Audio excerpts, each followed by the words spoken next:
প্রথমে আপনার নামটা একটু বলেন প্লিজ। সামিয়া। সামিয়া, ওকে। সামিয়া বয়স? আমার বয়স 24 রাইট নাও। কোথায় জন্মগ্রহণ করেছেন, মানে জন্ম জেলা? পড়াশোনা করছেন নিশ্চয়ই? কিসে পড়ছেন? আমি কম্পিউটার সায়েন্সে পড়ছি। আচ্ছা, কম্পিউটার সায়েন্সে পড়ছেন কোন ইউনিভার্সিটিতে? একটা প্রাইভেট ইউনিভার্সিটিতে। ফাইন। সো আপনি এই অনুষ্ঠানটা শুনেই মূলত আপনি ইন্সপায়ার হন এখানে বলার জন্য, এবং অনেকদিন ধরেই শোনেন, যেটা আপনার সঙ্গে আমার অফিসের কথা। একদম ইন্টার ফার্স্ট ইয়ার থেকে আপনাকে শুনি। ওকে, ঠিক আছে, চলুন শুরু করা যাক। মানে আপনি তো জানেনই আসলে এখানে কিভাবে বলে। আচ্ছা, যাই হোক, একটু ছোটবেলা থেকে একটু টানি। সেটা হচ্ছে প্রথম থেকে আমি আসলে একটু লক্ষ্মী টাইপের ছিলাম, খেলাধুলা কম করতাম এরকম। তো আমার বাবা আমাকে অনেক আদর করতো, অনেক, মানে সবকিছুতে প্রায়োরিটি দিত। আমি ছোটবেলা থেকে একদম ক্লাস 10 পর্যন্ত আমার রোল ফার্স্ট পজিশনে ছিল। আমার মা হচ্ছে কি আমাকে পড়াতো, সবকিছুই পড়াতো, ড্রয়িং, নাচ, গান, এটা সেটা, ইভেন অভিনয় করা শিখাইতো। কিন্তু আর আমার বাবা হচ্ছে কি আমাকে ইংলিশ পড়াতো এরকম। আমি স্কুল চেঞ্জ করি, কারণ হচ্ছে কি গ্রামে ভালো সায়েন্স বা এটা সেটা থাকতো না, সায়েন্সের টিচার পাওয়া যেত না। তারপরে শহরের স্কুলে যাই। তো ওখান আমি বাড়ি থেকে তারপরে 3-4 কিলোমিটার দূরে হচ্ছে গিয়ে শহরের স্কুলে একা একা যাইতাম।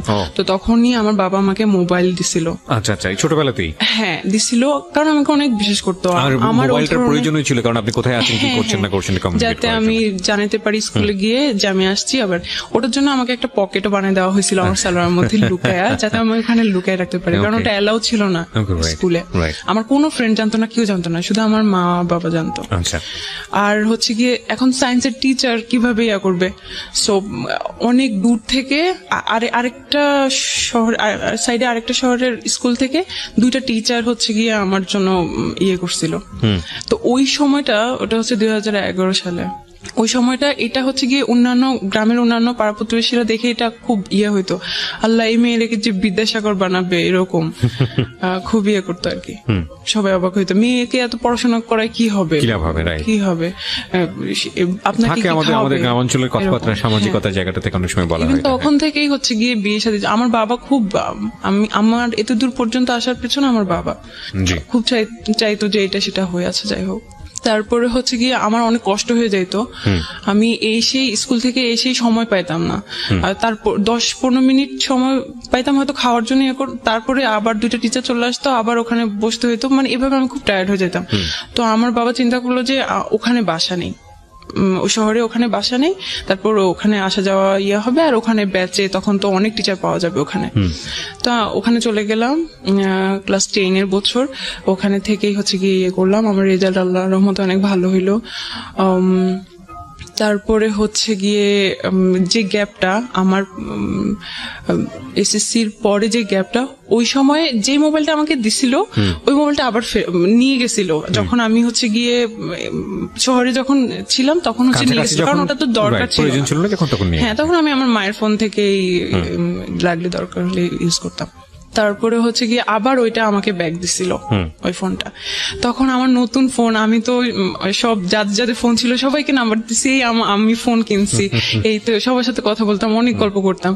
তো যাদের সাথে আমি আবার একটু লক্ষ্মী টাইপের ছিলাম, বাট হচ্ছে গিয়ে এটা আমার ফ্যামিলিতে সবাই জানতো লক্ষ্মী টাইপের ছিলাম, কিন্তু ক্লাসে আমার অন্যরকম একটা চেহারা ছিল। আমি সবার সাথে একটু ঝগড়া করতাম আর কি, না মেয়েদের সাথে না, কিন্তু ছেলেদের সাথে আমার ঝগড়া লাগতো বেশি। আর ছেলেরা বলছে সারাক্ষণ ক্লাসের মধ্যে কাজ করে এরকম।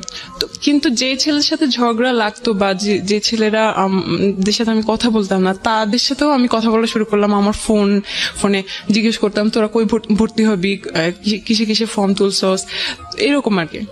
তারপরে হচ্ছে গিয়ে এরকম। তো একটা সময় একটা রং নাম্বারে কল আসে, আমাকে বলে যে আমাকে সে চিনে, আমার স্কুলেরই বড় ভাই, মানে আগের ব্যাচের 2010-এর ব্যাচ। সো আমি বলছি আচ্ছা ঠিক আছে, কোত্থেকে নাম্বার পাইলেন, বললো হাবিজাবি বললো আর কি, মানে বুলচুল, মানে কি আমার ভাইয়ের কাছ থেকে না কোথা থেকে নিছে এসে কি, যাই হোক আমি এখন মনে করতে পারতেছি না। তো আমি খুব মানে গল্পবাদ ছিলাম আর মানে খুব টকেটিভ ছিলাম আর মানে সেই রকম কথাবার্তা বলতাম। আমার মা তেমন মানা করতো না কারণ হচ্ছে গিয়ে আমি পড়ার সময় পড়তাম, সবকিছুই আমার ভালো ছিল, কিন্তু ভাবতো যে বাসায় আমার বাবা বাসায় কিন্তু আমাদের ছোটবেলা থেকে টিভি নেই। আমার বাবা বলতো যে টিভি দেখলে ছেলে মেয়েদের পড়াশোনা নষ্ট হয় আর ছেলে মেয়েরা নষ্ট হয়ে যায়। ইভেন আমার নানা বাড়িতে আমাদের কখনো যাইতে দিত না, খুব অন্যরকম ছিল। আচ্ছা যাই হোক, তো বাসায় টিভি নাই, কিছু নাই।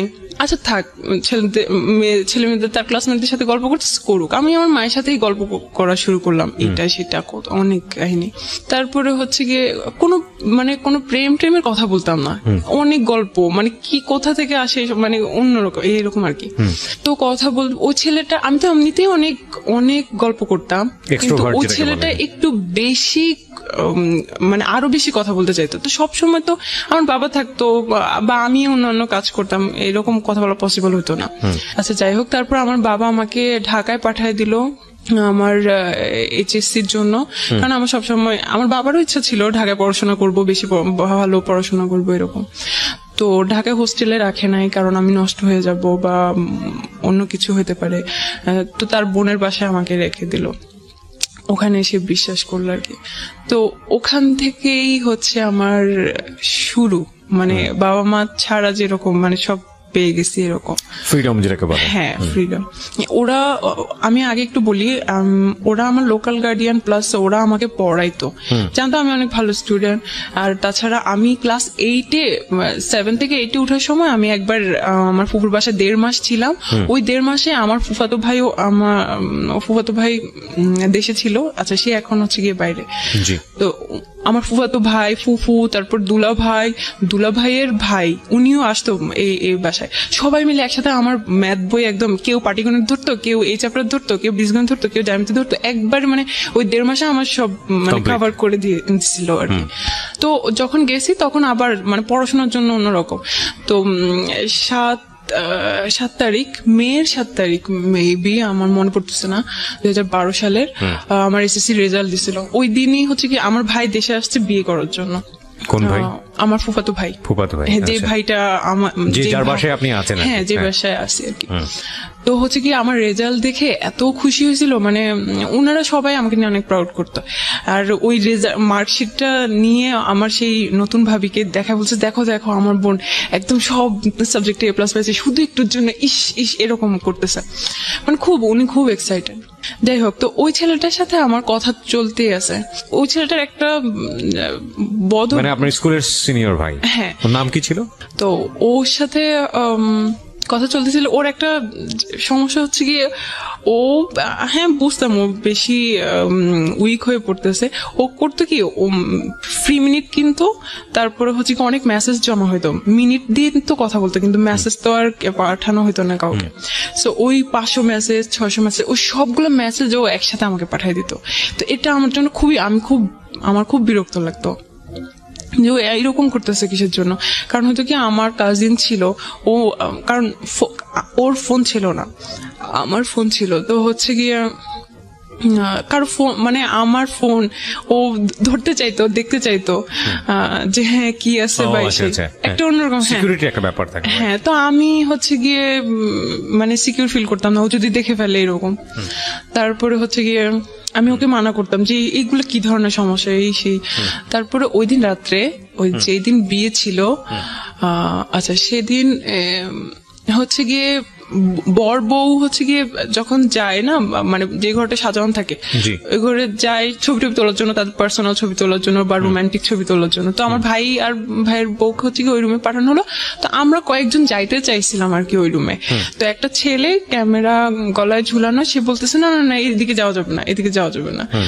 আমার না, আমি কিছুই বলি নাই, কারণ ওই বিয়ে নিয়ে আমি খুব এক্সাইটেড ছিলাম। আমি ফার্স্ট ওই বিয়েতে শাড়ি টাড়ি পরি আমি, কারণ অন্য কোনো বিয়েতে আমাকে যাইতে দেওয়া হয় না, এটাই হচ্ছে গিয়ে প্রথম। তো আমি তাকে কিছুই বলি নাই, আমি জাস্ট মনে মনে বলতেছিলাম, ভাব কি ক্যামেরাম্যান হয়ে তার মনে হয় আত্মীয় হচ্ছে আমার, আমি যেখানে খুশি সেখানে যাব, সমস্যা কোথায়। তো আমি তাকে ভাবলাম যে সে ক্যামেরাম্যান।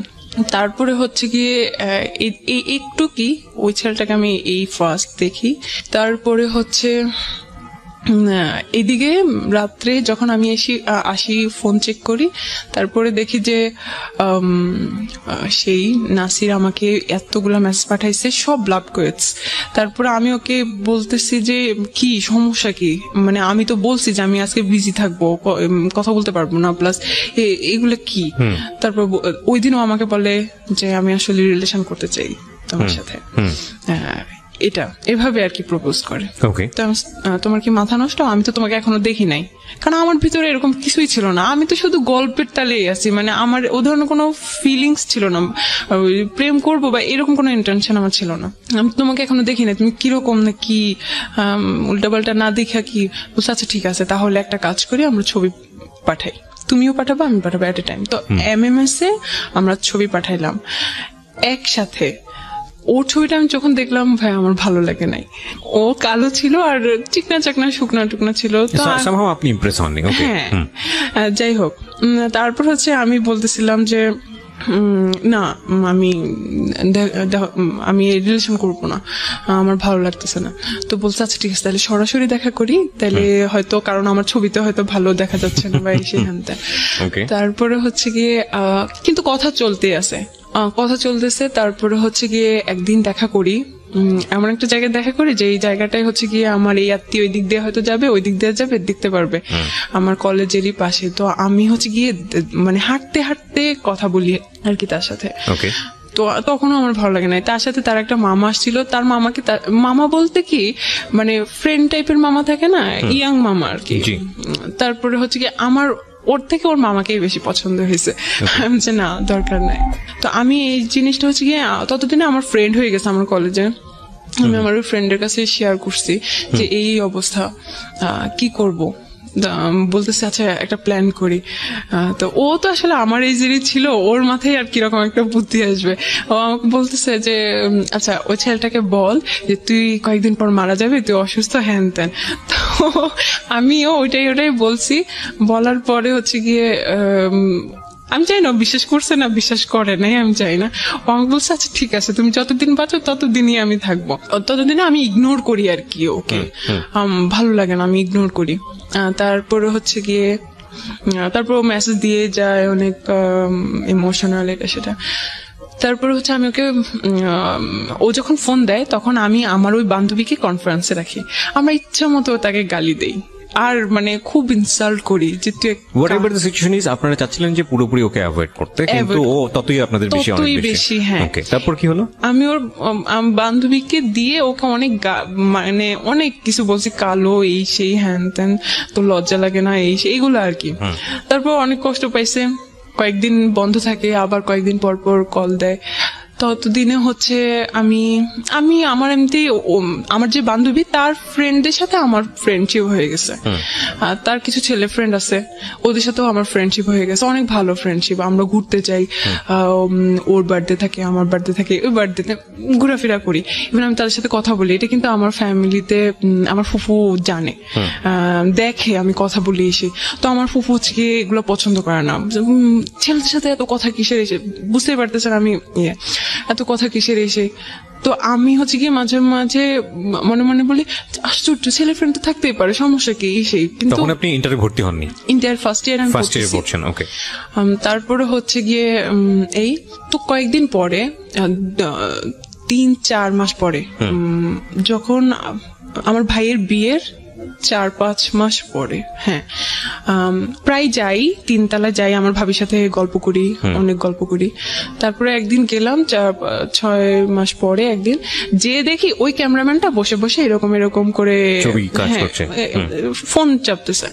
তো আমি বলছি আল্লাহ, ও এখানে কি? আমি ভাবিকে জিজ্ঞেস করছি ভাবি ও এখানে কি করে? তো বলতেছে ও তো আমার ভাই। ও আচ্ছা, ভাই মানে কি আপন ভাই? তার আপন ভাই। আমি বলতেছি যে ও তার আপন ভাই, কিন্তু আপনি যে ফুফু যে একটা ছবি দেখালো বাড়িতে নিয়ে গেল, ওইটা কে ছিল? বলছে ওটা আমার খালাতো ভাই ছিল। আচ্ছা, এটা হচ্ছে আমার আপন ভাই। আমি বলছি ও আচ্ছা, এর নাম হচ্ছে গিয়ে সজীব। তারপরে হচ্ছে গিয়ে আচ্ছা বুঝলাম। এই চিনলাম আর কি। তারপরে আমি আমার মতো করে কলেজ করতেছি, ফ্রেন্ডদের সাথে ঘোরাঘুরি করতেছি, আড্ডা দিতেছি, পড়াশোনা করতেছি, সব আমার মতো করেই চলতেছে।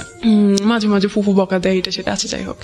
তো কয়েকদিন পরে, আরো 4-5 মাস পরে আমাদের হচ্ছে গিয়ে দাওয়াত থাকে ভাবির বাসা থেকে। দাওয়াত থেকে আমাদের সবাইকে দাওয়াত দিছে। সেদিন আমার হচ্ছে গিয়ে কোচিং থাকে, ব্যাচ থাকে 3টার দিকে।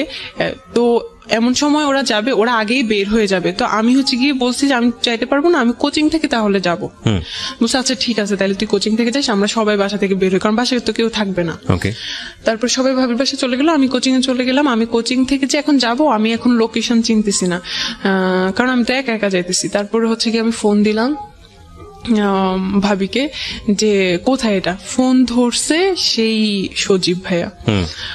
ফোন ধরার পরে আমি বলতেছি ভাইয়া জায়গাটা কোথায়, আমি তো একা আসতেছি, আমি চিনছি না। তো বলতেছে যে এখানে আসেন, এই জায়গায়। তো আমি গেলাম, নর্মাল কথাবার্তা। তারপরে হচ্ছে গিয়ে ঘুরলাম ফিরলাম, আচ্ছা যাই হোক। এর ফাঁকে কয়েকদিন পরে আমার ইন্টার ফার্স্ট ইয়ার ফাইনাল পরীক্ষা দিলাম। দেওয়ার পরে আমি চিন্তা করলাম যে আমি এখানে আসলে পড়াশোনা করতে পারতেছি না।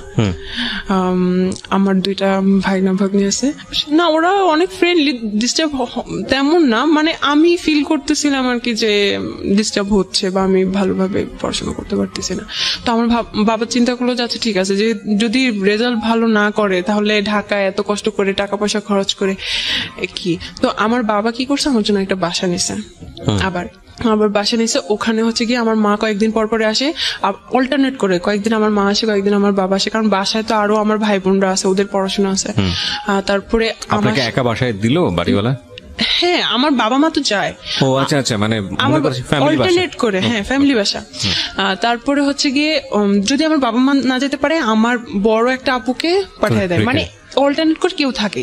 আর সব সময় থাকার জন্য আমাদের একটা এখন কাজের মেয়ে বলবো না, কারণ ও আমাদের বোনের মতো হয়ে গেছে, একদম ছোটবেলা থেকে ওকে তো ওকে পাঠিয়ে দিয়েছে, কারণ যাতে খাওয়া দাওয়া, জামা কাপড় ধোয়া, এভরিথিং যাতে ও করে, আমি যাতে শুধু পড়াশোনা করতে পারি। আমার হচ্ছে টেস্ট পরীক্ষার কিছুদিন আগে হচ্ছে কি আমি ফেসবুক আইডি খুলি, মানে ওর সাথে কথা হয়, একটু কথা হয়, বেশি একটা কথা বলি না। আমি ওকে বুঝাই যে না এটা হবে না, আমি পারবো না। তার বলছে আচ্ছা ঠিক আছে, আমি তোমার সাথে একটু কথা বলি। মানে ও অনেক হেল্পলেস ছিল। আচ্ছা যাই হোক, হেল্পলেস বলতে ও অনেক ইমোশনাল ছিল, কিন্তু কিছু করতে পারতেছে না বলে অ্যাটলিস্ট চাইতো যে অ্যাটলিস্ট তাহলে কথা বলি, এরকম। যাই হোক, তারপরে আমি ফেসবুক আইডি খোলার পর তো এখন আরো খুশি। হ্যাঁ, ফেসবুকে আমার একে তাকে হচ্ছে গিয়ে অ্যাড করা শুরু করছি। দেন আমি ভাবিকে বলি আমার ফেসবুক আইডি খুলছি, রিকোয়েস্ট দিছে, আপনি ইয়া করেন।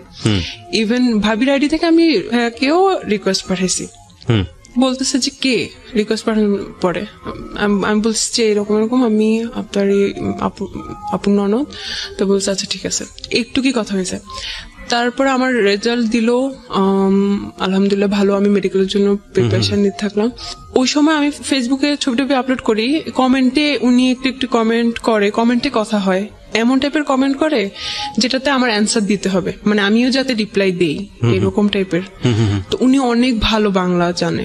আচ্ছা, উনার বাংলা মানে বুঝতে গেলে আমাকে সারাদিন লাগতো উনার অ্যান্সার তৈরি করতে, তারপর আমি একটা অ্যান্সার দিতাম এমন। তারপর আপনার ভাবির ভাই, তাকে আমার অনেক ভালো লাগতো বলতে উনি খুব পার্সোনাল, মানে আপনার কাছে মনে হচ্ছে পার্সোনালিটি সম্পন্ন একজন মানুষ। হ্যাঁ, ওকে। বাসায় সবাই ওনাকে অনেক ভালো জানতো।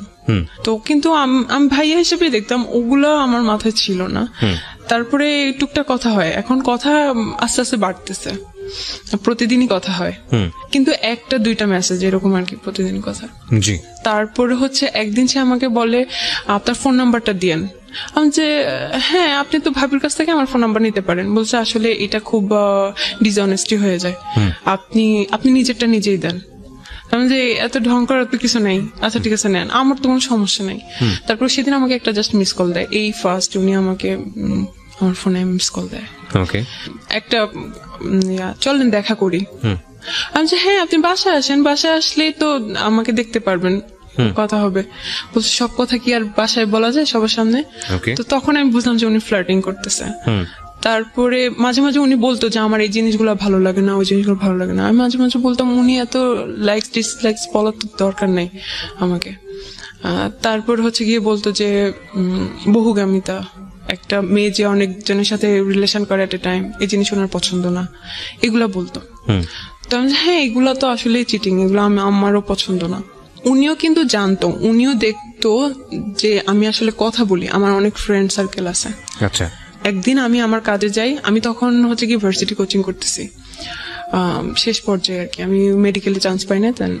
তো উনি একদিন আমি বাইরে যাই আমার কোচিং এর কাজে, তখন আমাকে সেকেন্ড কল করে, বলছে আপনি কোথায়, আমাকে বেআইন বলে ডাকতো, বেআইন আপনি কই, এরকম। তা আমি বলতেছি যে এই তো আমি কাজে আসছি এখানে। বলছে আল্লাহ আপনি ওখানে দাঁড়ান, আমিও আসতেছি, দেখা করি চলেন। আচ্ছা, আমি বলছি না না দরকার নেই প্লিজ, কেউ দেখে ফেলবে, সমস্যা, বাইরে দেখা করা ঠিক না, আপনি বাসায় আসেন।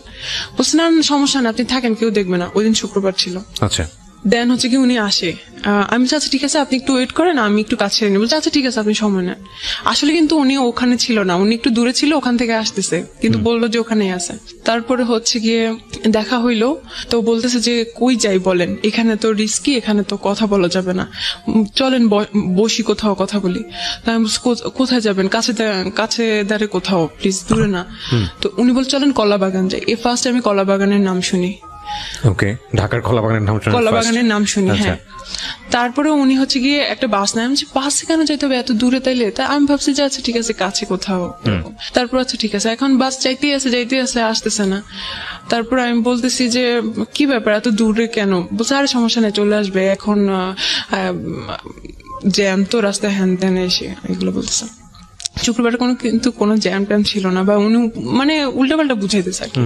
তো উনি এর আগে আমাকে বলছিল যে বেআইন একটা গার্লফ্রেন্ড জোগাড় করে দিয়েন, এই সেই হ্যান ত্যান। তো আমি বলতেছি আমার একটা ফ্রেন্ড আছে, প্রেম করবেন, একটা নাম ওকে আমি বললাম, ছবি দিলাম কি ওর সাথে আমার ছবি আমি ফেসবুকে অলরেডি আপলোড করছিলাম। মানে এটা তো আলটিমেটলি আপনার ফ্রেন্ড আপনাকে বলে না যে সে কারোর সঙ্গে লাভ করবে, আপনি এমনিতেই এটা বলেছেন। আমি ওকে বলতেছি করবেন নাকি, তা আমি ওকে বলবো এরকম।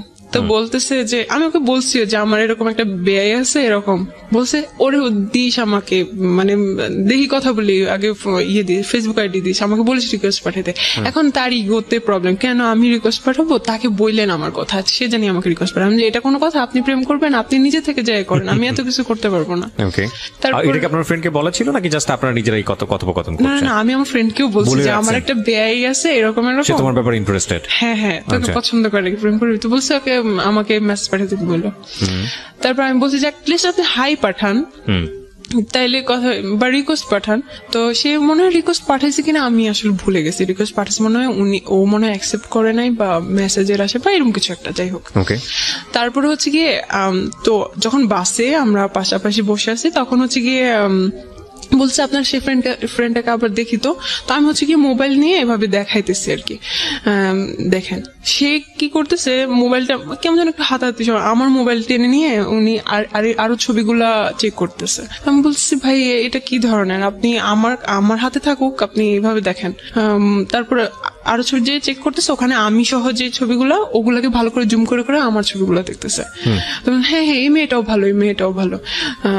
তারপরে হচ্ছে গিয়ে আমি বলছি দেখেন ভালো লাগতেছে না, আপনি ফোন দেন বলে নিয়ে গেছি আমি, এরকম। যাই হোক, তারপর ওখানে নামছি, নেমে দেখি এটা হচ্ছে ধানমন্ডি লেক আমি চিনি, ওটাকে রবীন্দ্র সরোবর বলে। আমি আমার মামা আর মামার গার্লফ্রেন্ডের সাথে ওখানে গেছিলাম।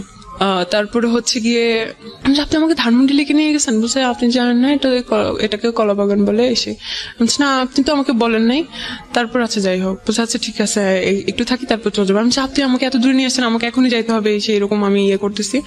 তারপর হচ্ছে গিয়ে ওখানে আমরা 10-15 মিনিট বসি। ওখানে যে বসি আমার মুখে মুখোশ দেওয়া ছিল, তো উনি বলছে আমি এরকম মুখ না দেখে কথা বলতে পারি না। উনি খুব কেমন যেন, মুখোশ না বলে নেকাব বলি। হ্যাঁ নেকাব ছিল, মুখোশ সাউন্ড ব্যাড।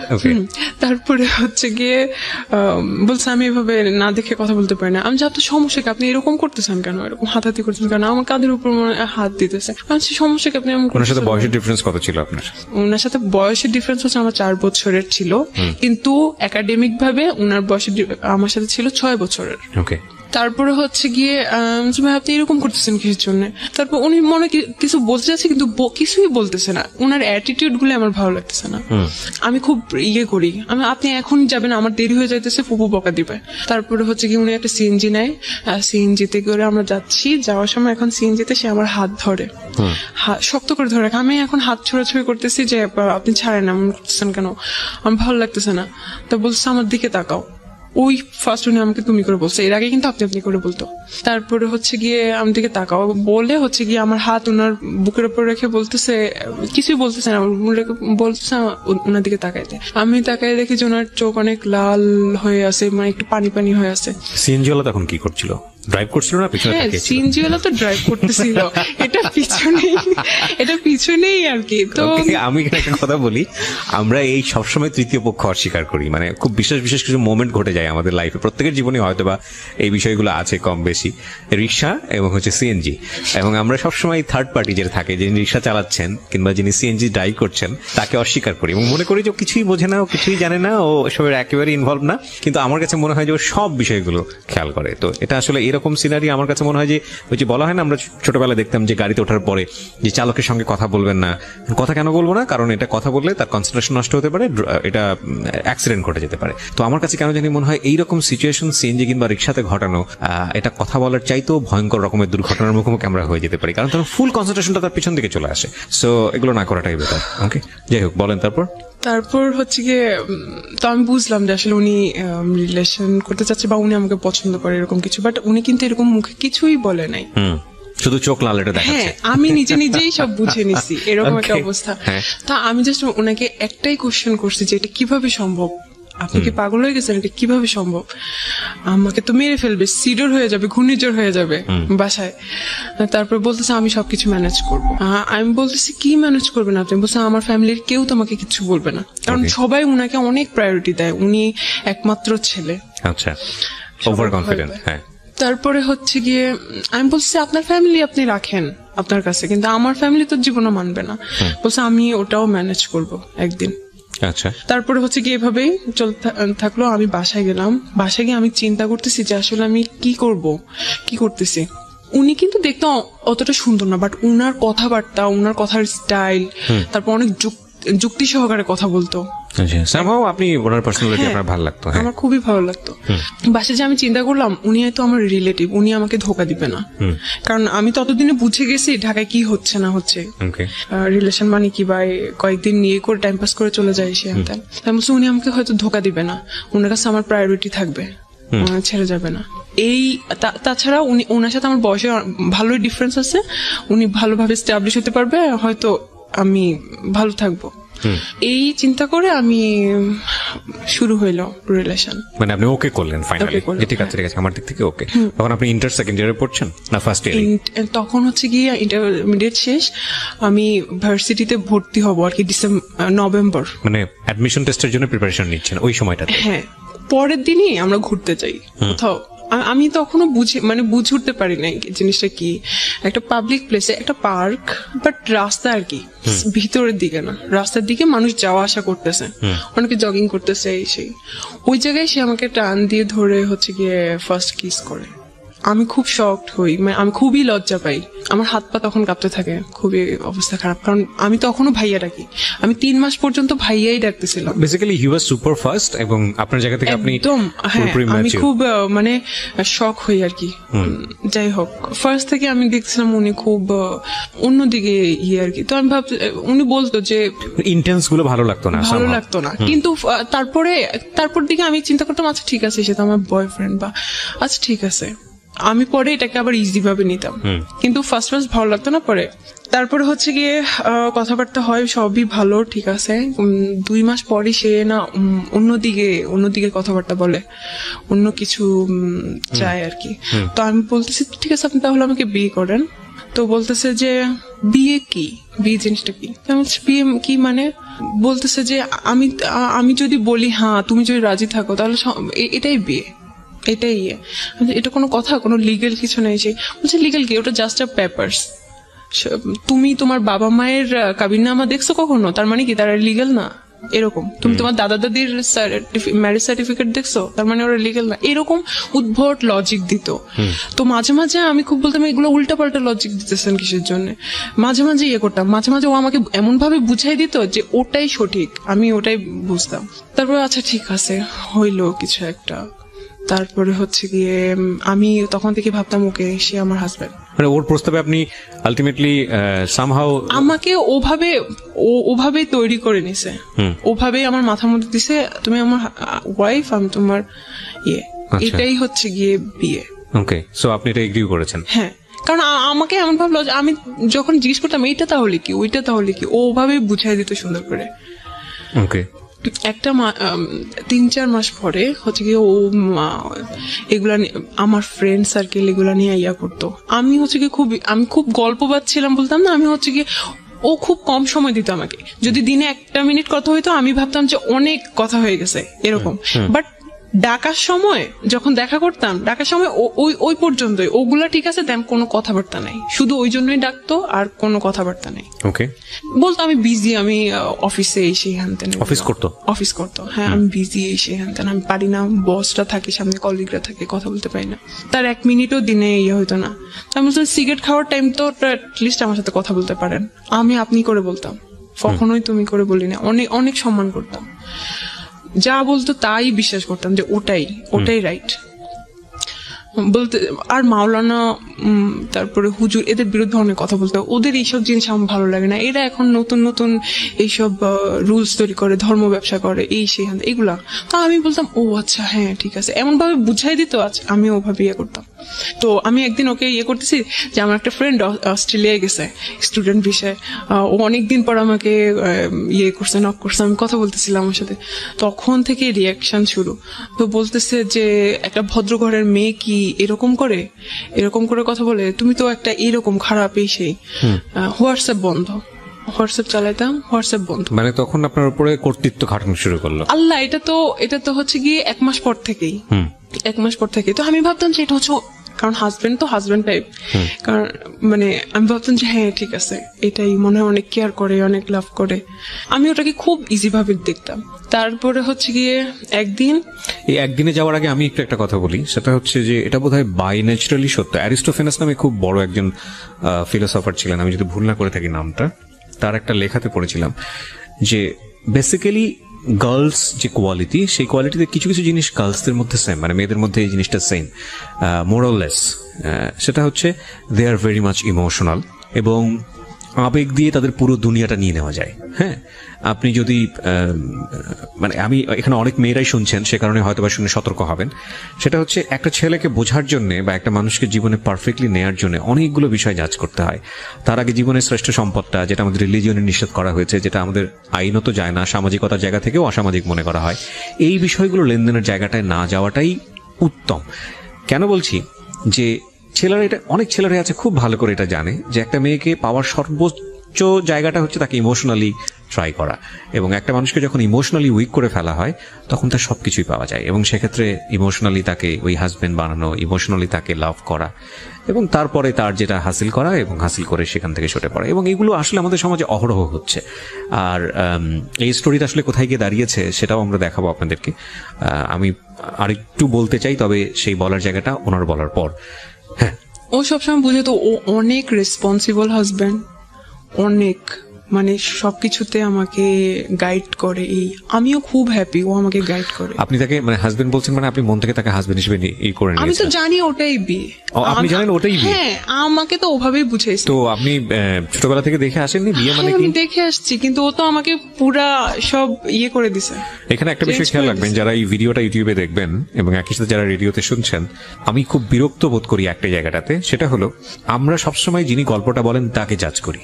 আরে ভাই, সে আমাদের সমাজের বিচ্ছিন্ন ঘটনা না, যাকে এখানে নিয়ে আসা হচ্ছে সে বিচ্ছিন্ন ঘটনা না, তার মধ্যে ভুল অনেকেই করেন।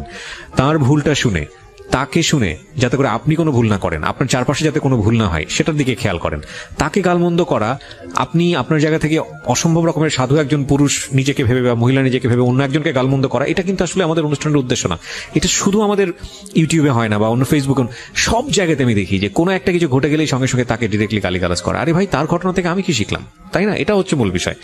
আর ওর বয়সটা খেয়াল করবেন, ও তখন 17-18 বছর বয়সে পড়ে এবং ইমোশনালি ওর একেবারে ইমোশনালি জীবনের সবচাইতে এক্সট্রিম মোমেন্ট। আরেকটা যেটা, সেটা হচ্ছে ওর জীবনের প্রথম লাভ, এবং মানুষ প্রেমে পড়ে কত কি করে সেটা আসলে নতুন করে বলার কিছু নাই। তবে আজকের এটা একদমই ডিফারেন্ট একটা স্টোরি। তো আমি এরকম একটা জানি, ধর্মীয় জ্ঞান যে আমার খুব ভালো আছে তা না, আমি মোটামুটি পড়েছি, আমারও খুব কনজারভেটিভ একটা পরিবারেই বড় হওয়া। আমি যতটুকু জানি যে এরকম একটা হাদিস আছে যে মেয়েদের দিক থেকে বিষয়টা এরকম যে ওই বিয়েই না যদি মেয়ের বাবা সেটাতে রাজি না থাকে এবং মেয়ের বাবা যদি বিয়েটা না দেয়, ওটা কোনো বিয়ে না। রাসূলুল্লাহ সাল্লাল্লাহু আলাইহি ওয়াসাল্লামের একটা হাদিস, আমি যতদূর জানি, আমার জানার মধ্যে ভুলও হতে পারে। আমি এরকম 2টা হাদিস জানি। হ্যাঁ, তো এটাকে আপনি পরে জেনেছেন না আগে জেনেছেন? আমি পরে জেনেছেন। তো এটা মানে ওই বিয়েই না যদি বাপ জীবিত অবস্থায় থাকে এবং ওই বিয়েতে বাবার যদি কোনো সম্মতি না থাকে, বাপ যদি না জানে, যতদিন পর্যন্ত না জানবে ততদিন পর্যন্ত ওটা বিয়ে হয়নি।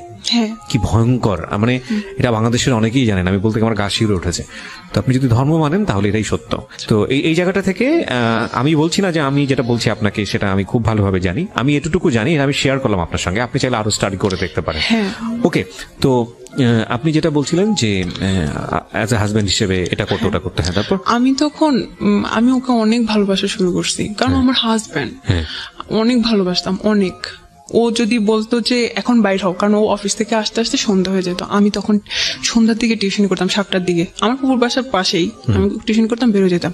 তো তখন মাঝে মাঝে আমি টিউশনি মিস দিতাম, অথবা আমি ফুপুকে বলতাম যে শুক্রবারে ওকে পড়াই দিব, কারণ পরে আমি মিস দিব আমার পরীক্ষার জন্য। কিন্তু ওই সময় আমি ওকে না পড়াইতে যেয়ে আমি হচ্ছে গিয়ে ওর সাথে দেখা করতাম। কোথায় দেখা করতেন? কোথাও চা খাইতে যেতাম, রাস্তায়। আপনার ইন্টেন্স মোমেন্ট গুলো কোথায় পাস করতেন? ওটা ওর বাসাতে? হ্যাঁ। তোর বাসায় আর কেউ ছিল না? ওর বাসায় এমন সময় আমাকে ডাকা হতো যখন কেউ থাকতো না। ওটা খুব ব্যাড এক্সপিরিয়েন্স ছিল। আমি যে কিভাবে লুকায় লুকায় যাইতাম, ও আমাকে লুকায় লুকায় ঢুকাইতো, ওটা খুব আমি মাঝে মাঝে খুব গিল্টি ফিল করতাম যে আমি তো ওর ওয়াইফ, তাহলে আমাকে কেন লুকায় লুকায় যাও, আমি নিজে এটা চিন্তা করতাম। আচ্ছা, যাই হোক, তারপরে হচ্ছে 1 মাস পর কি হইলো, না 1 মাস পর না, 2-3 মাস পরে একদিন ওগুলো জানতো, তো ও নাসিরের ব্যাপারটাও জানলো, তারপরে আমার আরো ছেলে ফ্রেন্ডের ব্যাপারটা জানলো। জানার পরে হচ্ছে গিয়ে ও খুব সিনক্রেট করলো যে কি এগুলা তুই খারাপ, এই সেই এরকম। তো ওয়াইফ সম্পর্কে কয় বছর পরে? এটা 3-4 মাস পরে। 3-4 মাস পরে? ওকে, 4 মাসও হয় নাই মনে হয়, 3 মাস পরে। ও একদম রাখবেই না ভাই। আমি ওই দিন কোনো ছেলের জন্য আমি এতটা কান্না করছি, আমার শুধু মনে পড়ে আমি আমার দাদুর মৃত্যুতে এত কান্না করছি। আমি ওর পায়ে ধরে বলতেছিলাম, ও আমাকে ওই দিন, আমি চেয়ারে বসাচ্ছিলাম, ও হচ্ছে চেয়ারটা ধাক্কা দিছে, যে অনেক ক্রেজি হয়েছিল, আমি চেয়ার থেকে পড়ে গেছি। তারপর আমি ওর যে পা ধরতেছি, প্লিজ এরকম কিছু করেন না, আমার লাইফটা শেষ হয়ে যাবে। তারপরে উনি কোনোভাবেই করে নাই। ওই দিন আমি বাধ্য হয়েছি, আমি চলে আসতে। কি করবো, বলতেছি তুই এখান থেকে জানালে আমি তোকে মেরে ফেলবো। তারপর হচ্ছে গিয়ে আমি চলে গেছি বাসায়। আচ্ছা, আমি একটা কথা আপনাকে জিজ্ঞেস করি। একটা যেটা হচ্ছে যে বিয়েটার কথা উনি আপনাকে বলে আপনাকে এই কাজটা করিয়েছে, সেই বিয়েটা নিয়ে আপনার সন্দেহ ছিল বা আপনি হিপনোটাইজ ছিলেন, আমি যে কথাটা যদি মেনেই নেই, তাহলে আপনার ভেতর থেকে কি কখনো এরকম একটা প্রশ্ন আসেনি, প্রচলিত বিয়ে আমাদের যেটা বোঝায় ধর্মীয় রীতি অনুযায়ী, ওই বিয়েটা তুমি যেহেতু করছো তাহলে প্রচলিত বিয়েটাও করে ফেলো, এখানে সমস্যাটা কোথায়? কিন্তু সেটা এখন করবো না, কারণ হচ্ছে গিয়ে এটা জানাজানি হয়ে যাবে ফ্যামিলিতে, আমাদের রিলেশন নষ্ট হয়ে যাবে। তোমার এখনো পড়াশোনা বাকি আছে। জানাজানি হবে ফ্যামিলিতে, যে পরেই যেহেতু করবা, তো বিয়ের পরের যেসব বিষয়গুলো সেগুলো বিয়ের পরে করো, বিয়ের আগে করার দরকারটা কি? বাট সে থাকতে পারতেছে না। বিষয়টা হচ্ছে actually this is a very simple logic. একটা ছেলে এবং একটা মেয়ে পরিণত বয়সে পাশাপাশি থাকলে যেই ঘটনাগুলো ঘটার কথা, মূল যে জায়গাটায় গিয়ে সবকিছু থামে, যে জায়গাটায় গিয়ে আসলে সবকিছু স্ম্যাশড হয়, সেই জায়গাটাই যাওয়ার রাস্তাটাই আসলে হলো দুইজন পাশাপাশি থাকা। এবং এই জন্যই বোধ হয় যে মানে ডিস্টেন্স জিনিসটাকে সাপোর্ট করে অনেকেই, যে সম্পর্কের জায়গাটা থেকে ডিস্টেন্স রাখাটা প্রয়োজন। বিয়ের আগ পর্যন্ত যেসব ডিস্টেন্স রাখলে বৈবাহিক পরবর্তী যে সম্পর্কগুলো সেগুলো জীবনে আসে না, সেই ডিস্টেন্সটা রাখা প্রয়োজন। প্রচুর লজিক আছে আসলে, একটু যদি ঠান্ডা মাথায় চিন্তা করেন আজকের এই গল্প। তারপর কি হলো, আপনি মেনে নিলেন? তারপর আমি চলে গেলাম বাসায়।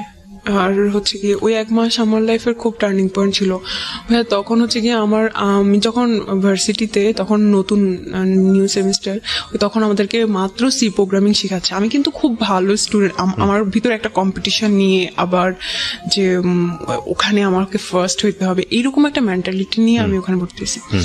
ওই প্রোগ্রামিং আমার আর শেখা হয় নাই। ওই 1 মাসে অলরেডি ওরা অনেক দূর আগে গেছে, আমি এখন পর্যন্ত শিখতে পারি। ওটা আমার লাইফে সবচেয়ে বেশি মানে আফসোস যে আমি সি প্রোগ্রামিং শিখতে পারি না। যাই হোক, তারপরে হচ্ছে গিয়ে ওই 1 মাস এমন অবস্থা, আমার খাওয়া দাওয়া তো বাদ। তারপর শুধুমাত্র একটা বান্ধবী জানতো যে কিনা আমার ভাবির স্টুডেন্ট ছিল। সে জানতো আবার সজীবের কথা, তো বলতো যে ধৈর্য ধরো, হয়তো উনি আসবে। তারপর আমিও ফোন দেই নাই, ও ফোন দেয় নাই। আমি একদিন হচ্ছে গিয়ে 1 মাস পরে একদিন, ওই 1 মাসে হয়তো কি আমি আল্লাহর কাছে দোয়া করতাম ওর পরে জানি কোনো ছেলে আমার লাইফে না আসে। আমি অন্য ছেলের কাছে যাওয়ার আগে আল্লাহ জানি আমার বডি ডিস্ট্রয় করে দেয়, এ ধরনের দোয়া করতাম আমি। কেন করতেন? আমি চাইতাম না, কারণ যাতে একটা ছেলে আমার লাইফে থাকুক। আমি চাই না, আমার কাছে এটা খুব ঘৃণা লাগতো নিজের কাছে। আর আমি এরকম আমি ওকে অনেক ভালোবাসতাম, হয়তো ভালোবাসা থেকে মনে হয়তো যে আমি এইভাবেই থাকবো, তারপর হয়তো আমি ওকে ভালোবাসা থাকবো, এরকম মনে হয়তো আমার লাইফ পার করে দিবে এভাবে। তারপরে হচ্ছে গিয়ে 1 মাস পরে একদিন সকালবেলা আমি সারা রাত ঘুমাইতে পারতাম না, তখন আমি তাহাজ্জুদ নামাজ পড়েও কান্না করতাম ওর জন্য। তো এভাবে আল্লাহর কাছে দোয়া করতাম, হাজবেন্ড সম্বোধন করে দোয়া করতাম। My goodness. ঠিক আছে, তারপরে হচ্ছে গিয়ে তো রাত্রেবেলা যে ঘুমাইতে পারতাম না, সকালবেলাটা আমি ঘুমিয়ে থাকতাম। তারপরে হচ্ছে গিয়ে ও আমাকে ফোন দিছিল 6টা বাজে, তখন দেখা করতে। আল্লাহ আসলে একটা কথা বলি, আল্লাহ ক্ষমাশীল এবং আল্লাহ আমাদেরকে ক্ষমা করেন, পাহাড় পরিমাণ গুনাহ করেও ক্ষমা করেন। আজকের এই গল্পটা যারা শুনছি তাদের জায়গা থেকে আমরা আজকে শিক্ষাটা জায়গাটাই নিব। আমি বারবার বলি, ওকে ইন্ডিকেট করাটা আমাদের গল্পের উদ্দেশ্য না, কারণ ও অনেক বড় একটা লেসন নিয়ে আসছে। আর পুরো গল্পটা আপনারা যখন শুনবেন তখন বুঝবেন যে আসলে ভুলের মাত্রাটা কতটুকু। জি বলেন। তারপর ও যখন আমাকে কল দিছে, আমি পরে 8টা না 9টার দিকে উঠে আমি দেখছি, আল্লাহ ভাই আমি এত খুশি হয়েছি যে আমার লাইফে ও ফিরে আসে। আমি তো এটাই দোয়া করছিলাম যাতে ও ফিরে আসে। আমি এত খুশি হয়ে গেছি। আমি হচ্ছে গিয়ে কিছু না খেয়ে, তখন আমার পেট খারাপ, মানে ওই 1 মাস আমার পেট খারাপ ছিল, কারণ আমি খাওয়া দাওয়া ঠিক করে করতাম না, সারাদিন না খাওয়া থাকতাম, রাত্রেবেলা এসে খাইতাম, আমার পেট খারাপ হয়ে যেত। তো বলতেছে যে উপরে আসো। আমি যে না, নিচে আসেন কথা বলি। বলছে না, উপরে আসো। তো আমি বুঝতে পারছি যে হয়তো আবার স্টার্ট হবে কিছু। আমি এটাই চাইছিলাম। হয় না, হাজব্যান্ড ওয়াইফের মধ্যে কোনো ঝগড়াঝাটি হয়, তারপর আবার ঠিক হয়ে যায়। তারপর গেলাম, তারপরে হচ্ছে গিয়ে বললো যে আচ্ছা আমি তোমাকে ক্ষমা করে দিছি, আমিও খুশি। তারপরে হচ্ছে গিয়ে আবার স্টার্ট হলো। আবার এর থেকেই শুরু হয়েছে ঝামেলা। স্টার্ট হয়েছে ঠিকই, কিন্তু অনেক ডমিনেট করতে থাকতো। আমি কিছু ঘটনা বলি, তারপরে এটা শেষ করে দেব। সেটা হচ্ছে কি, আমি ইংলিশে কোর্স করতাম রাইটিং এর। তো ওখানে হচ্ছে গিয়ে ওদের মধ্যে আমি খুব ভালো পারতাম। তো পরের দিন রেজাল্ট দিল, কিন্তু আমি ওই দিন যাই নাই। ওই দিন রেজাল্ট যেদিন দিছে ওই দিন হচ্ছে গিয়ে আরেকটা আঙ্কেল ওখানে ইংলিশ শিখতো। তো উনি বলতেছে যে কালকে আমি সবাইকে ট্রিট দিব, আইসেন। তো আমি পরের দিনই গেছি। বলছে আপনি তো একটা জিনিস মিস করছেন, গতদিন ছিলেন না, আজকে কিন্তু এই আঙ্কেলটা ট্রিট দিবে, তো আইসেন। ওটা পিঙ্ক সিটিতে। তারপরে হচ্ছে গিয়ে আমি ওকে ফোন দিলাম। আমি আচ্ছা স্যার, আমি তো হচ্ছে গিয়ে বাসা বলে আসি না, আমি একটু বাসা বলি। তো আমি আমার ফুপুকেও জানালাম, বলি আচ্ছা ঠিক আছে যাও খেটে আসো। তারপরে ওকেও ফোন দিলাম যে এরকম। বলছে আচ্ছা ঠিক আছে, আমি কিন্তু তোমাকে ফোন দিতে পারি, যখনই বলবো তখনই কিন্তু চলে আসতে হবে। তো আমি বলছি আচ্ছা ঠিক আছে, কখন? কারণ ওরা তো 2 2টার দিকে ম্যাক্সিমাম টাইমে হচ্ছে 2টায় লাঞ্চ থাকে, শুক্রবার জুমা নামাজের পরে 2টার পরে হয়তো লাঞ্চ থাকবে, তো আস্তে আস্তে একটু দেরি হয়ে যেতে পারে। বলছে না কিন্তু বেশি দেরি করা যাবে না, তাড়াতাড়ি করে চলে এসো, আমি কিন্তু তোমার জন্য অপেক্ষা করবো। আচ্ছা ঠিক আছে, তো আমি গেলাম, ওই কিন্তু পারমিশন দিল, গেলাম। এখন ভাইয়া ওখানে আনফরচুনেটলি একটা বার্থডে পার্টি ছিল, তো ওটার জন্য সিট গুলা খালি ছিল না, তো আমাদের একটু দেরি হয়ে গেছে। আচ্ছা যাক, যাই হোক, ও খাওয়া পাতে মাত্র শুরু করছি, ওখানে আমার টিচাররা আরো ওই ক্লাসের আরো আপু ভাইয়ারা, মা কয়েকজন বড় বড় ছিল, সবাই খাইতেছি। ওই টাইমে ও আমাকে ফোন দিতেছে। ওই সময় আমি কি খাওয়া পাতে ওখানে রেখে চলে আসবো? মানুষ কি ভাববে? ওরা কি জানে আমার রিলেশন আছে বা এরকম কিছু? আমি বলতেছি আমি আসতেছি আর একটু সময়, সে কন্টিনিউসলি ফোন দিয়ে যাচ্ছে। তারপর আবার বৃষ্টি শুরু হয়েছে।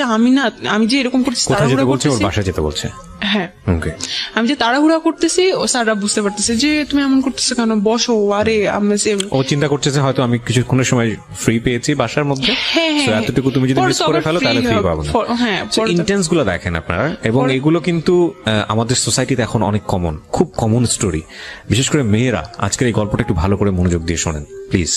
হ্যাঁ ওকে, তারপর কারণ পরে তো আর সময় পাবে না, ও অনেক সময় ম্যানেজ করছে আমার জন্য, এমনিতেই কথা বলতে পারে না, এমনিতেই কথা বলতে পারে না, 1 মিনিট 2 মিনিট কথা বলে। তারপর হচ্ছে গিয়ে আমি তো অনেক করতেছি ওখান থেকে আসার জন্য, বৃষ্টি হইতেছে। আমি বলছি না স্যার আমাকে যাইতে হবে বাসায়। বলছে আল্লাহ এই বৃষ্টি তুমি যাবা কিভাবে, তারও আমি সিএনজি ঠিক করে দিয়েছি। পরে হচ্ছে গিয়ে করতে করতে 5টা বেজে গেছে আমার ওখানে আসতে। পরে আমি ওকে ফোন দিতেছি, ও হচ্ছে গিয়ে পিক করতেছে না। আমি মেসেজ পাঠাইতেছি, ফোন করতেছি, আমি ওখানে 8টা 8:30 পর্যন্ত দাঁড়াইছিলাম ওই জায়গায়, যে ও ফোন ধরবে, আমি দেখা করে তারপর বাসায় যাবো। ও ধরতেছিল না।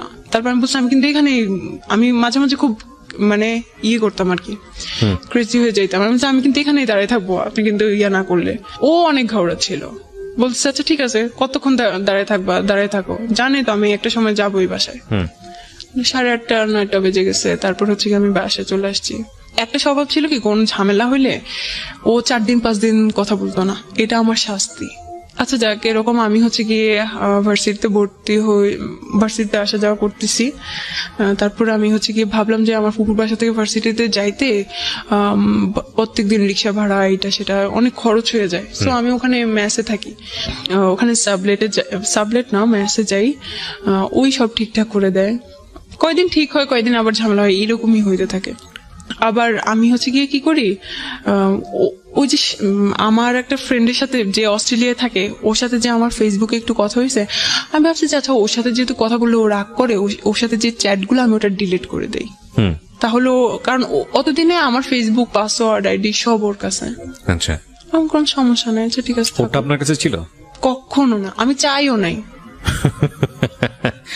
The most common case of our society, মানে আমি বাবারা বলছি, মেয়েরা একটু ভালো করে শোনেন এবং ইউটিউবে যারা দেখছেন দেখেন, এগুলো আমাদের জীবনে খুব খুবই কমন ঘটনা আজকাল, কিন্তু এগুলোর পরিণতি ভালো হয় না। এবং খুব আনফরচুনেটলি এই জিনিসগুলো আমরা বুঝে না বুঝে অতি ভালোবাসা দেখাতে গিয়ে এই জিনিসগুলো করে ফেলি। একটা জিনিস খেয়াল রাখবেন, যেই লাভের রেসপেক্ট নাই, যেই লাভে দুজনের প্রতি সম্মান নাই, স্যাক্রিফাইস নাই, ফিউচার নিয়ে চিন্তা নাই, শুধুই এই ধরনের অনৈতিক সম্পর্ক যেখানে ঘুরে ফিরে এবং ইন্টারেস্টটা যদি ক্লিয়ারলি বোঝা যায়, তাহলে সেখানে ডুবে থাকা হলো আফিম খেয়ে যেরকম মানুষ ঘোরের মধ্যে থাকে, বিষয়টা আসলে এরকম।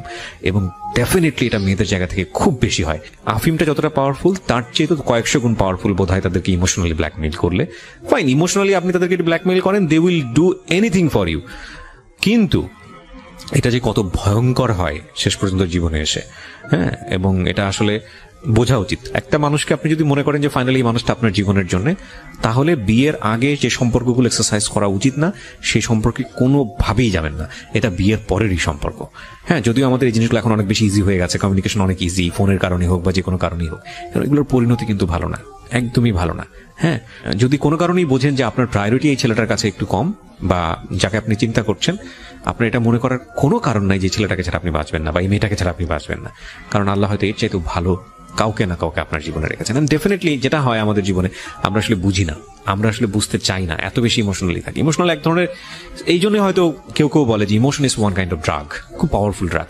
মানে ওর মুখের উপর কথা বললে রাস্তাঘাটে ধরে থাপ্পড় মারতো, ওগুলা কিন্তু এমনিতে মানে থাপ্পড় না, খুব জোরে সোরে। আপনি কি মনে করতেন যে হাজবেন্ড মেরেছে এই জায়গাটা জান্নাতে? না, আমি খুব মাঝে মাঝে হইতাম, আমি খুব ব্যথা পাইতাম, আমি কাঁদতাম, তারপরে আবার হয়ে যেতাম, ভালো লাগতো না আমার জিনিসটা, কিন্তু কি করব, আমি তো আমার হাজবেন্ড, কি করব? না, হাজবেন্ড হলে যে গায়ে হাত তুলতে পারবে বিষয়টা কিন্তু এরকম না। আমি তো এখন ছুটে পড়ে। হ্যাঁ, আপনার জায়গায় কোনো ফল্ট ছিল কিনা? একটা যেটা হচ্ছে একটা মানুষ খুব আরাম করে মুখের উপর কথা বললে। আমি এখানে একটা কথা বলি সামিয়া, গায়ে হাত তোলার প্রসঙ্গটা কখন আসে? যখন আপনি নিজেও বুঝতে পারছেন যে না, ও যেটা চাচ্ছে সেটা আমি করতে পারছি না, বা ও বুঝতে পারছে যে না, এটা সমাধান হতে হবে না, কিন্তু আলটিমেটলি পেশি শক্তি এখানে সমাধান। তখন গায়ে হাত তোলা কিন্তু খুব তাড়াতাড়ি চলে আসে না একটা সম্পর্কের মধ্যে, এটা অনেকদিন যাওয়ার পরে গিয়ে এই জিনিসগুলো হয়। সো বোথ সাইড প্রবলেম ছিল ডেফিনেটলি, আপনার জায়গা থেকেও কিছু না কিছু প্রবলেম ছিল। হয়তো আমি মাঝে মাঝে ঘাবড়ানি করতাম। হ্যাঁ, না, কিন্তু এখানে আমাদের এটা আমাদের অনুষ্ঠানের একটা সীমাবদ্ধতা। যখন কেউ গল্পটা বলতে আসে, সে নিজেকে ওই ফেরেশতার জায়গায় তুলনা করে, মানে আমার কোনো দোষ নাই। না না না, অবশ্যই ডেফিনেটলি কিছু না কিছু ফল্ট আপনার অবশ্যই আছে আপনার জায়গা থেকে, এবং সেই জায়গাটা থেকে আমার মনে হয় অনেক কিছু শেখারও আছে আমাদের। অবশ্যই আমার ফল্ট গুলাই আমি বলি। আমি হচ্ছে গিয়ে ওই ভিডিও ওই হচ্ছে গিয়ে চ্যাট গুলো আমার ডিলিট করা উচিত হয়নি, এই জন্য সন্দেহটা আরো বেড়ে গেছে। ডেফিনেটলি পারবে। আর আমি হচ্ছে কি মাঝে মাঝে ওকে সার্চ দিতাম। ফেসবুকের পাসওয়ার্ডটা দেওয়া উচিত হয় নাই কেন? মানে আমাকে একটু বলেন তো, এটা অনেকেই দেয়। আমি আসলে একটু ইন্টারাপ্ট করছি, বেশি চাইতেছিল, সে সন্দেহ করছে, সে কারণে যাবে। আমি কিভাবে? আচ্ছা, আমাকে একটু বলেন তো খুব সহজ করে, আমি জানি না ইন্টারমিডিয়েট ছেলেমেয়েদের এই জিনিসটা মাথায় আসে কিনা, একটা মানুষকে সন্দেহ করে কি আটকানো যায়? আমি যদি ধরেন, মানে কেউ যদি, আপনার বয়ফ্রেন্ড যদি আপনাকে সন্দেহ করে, বা আপনার হাজবেন্ড যদি আপনাকে সন্দেহ করে, আপনাকে আটকাইতে পারবে? সন্দেহ করে একটা প্রুফ পেলো যে না, আপনার সঙ্গে অন্য একটা ছেলের রিলেশন আছে, তো সেটা কি সে কিভাবে আটকাবে? হয়তো রিলেশন ভেঙে দিবে বা এসে, এই ছাড়া আর কি। সেটার জন্য সন্দেহ করলে তাকে স্পাইং করতে হবে যে লাইক ঠিক আছে, আমি তাকে তার মতো করে চলতে দেই, আমি বিভিন্ন জায়গা থেকে খোঁজ খবর নিয়ে দেখি ঘটনাটা সত্য কিনা। সেটার জন্য তো তাকে তার অ্যাক্টিভিটি ব্লক করা যাবে না। সেটাই কিন্তু আমরা খুব আনফরচুনেটলি আমরা এই জিনিসগুলো করি, আমরা ওই ব্লক করার চেষ্টা করি, না এটা করতে পারবো না, না এটা করতে পারবো না, ওইটা করতে পারবো না। তো একজন মানুষকে সন্দেহ করলে এটা করা উচিত না। একজন মানুষকে যদি সন্দেহ করেন তাহলে আপনি স্পাইং করেন, যদিও সেটা করা উচিত না, কারণ সন্দেহটা আসলে এক ধরনের রোগ। আচ্ছা, তো এর মাঝে হচ্ছে কি আমি ফেসবুকে ওদেরকে সার্চ দেই। আমি ফেসবুকের অত কিছু জানতাম না, কিভাবে ওই এগুলা ডিলিট, মানে সার্চ হিস্টোরি ডিলিট করে, সে হ্যান দেন আছে, যাই হোক। তো এগুলাতে ও অনেক ক্ষেপ্ত, ওকে কেন আমি এখনো সার্চ দিচ্ছি এগুলাতে। তো আমি সার্চ দিয়ে দেখতেছি আর কি, জাস্ট ওরা কি করতেছে বা এসে হ্যান তেন, ওইরকম কোনো ইন্টেনশন ছিল না। হ্যাঁ, এগুলাই আমার ভুল ছিল, আমার এটা করা উচিত হয়নি, এই জন্য এগুলা নিয়ে ঝামেলা হইতো। তারপরে আমি যদি আমার কোনো ফ্রেন্ডদের সাথে হচ্ছে কি 9টার পরে কথা বলতাম, এটাতে ঝামেলা হইতো। রাত 9টার পরে তুমি কেন কথা বলছো? হ্যাঁ, রাত 9টার পরে কেন আমি, এবার মেয়ে হোক ছেলে হোক, বুঝতে পেরেছি, মানে সুপার ইম্পোজ করে আর কি নিজের কর্তৃত্ব। হ্যাঁ, তারপর আবার একদিন হয়েছে কি, ও আমাকে হচ্ছে গিয়ে ডাকছে, তো আমি বলছি যে না, আমি ততদিনে আমি বুঝতেছিলাম যে এটা গুনাই, এটা কিসের বিয়ে। ও ততদিনে হচ্ছে কি আমি ম্যাচ চেঞ্জ করে আমার বান্ধবীর সাথে থাকা শুরু করছি। আমার এক বান্ধবী আমার রুমমেট ছিল, ও দেখতো, ও এগুলোতে বিরক্ত হয়ে যায়, তো আমাকে অনেক বুঝাইতো কি করছিস, এটা কি মনে করিস, এটা তোকে ভালোবাসে, এই হ্যান ত্যান।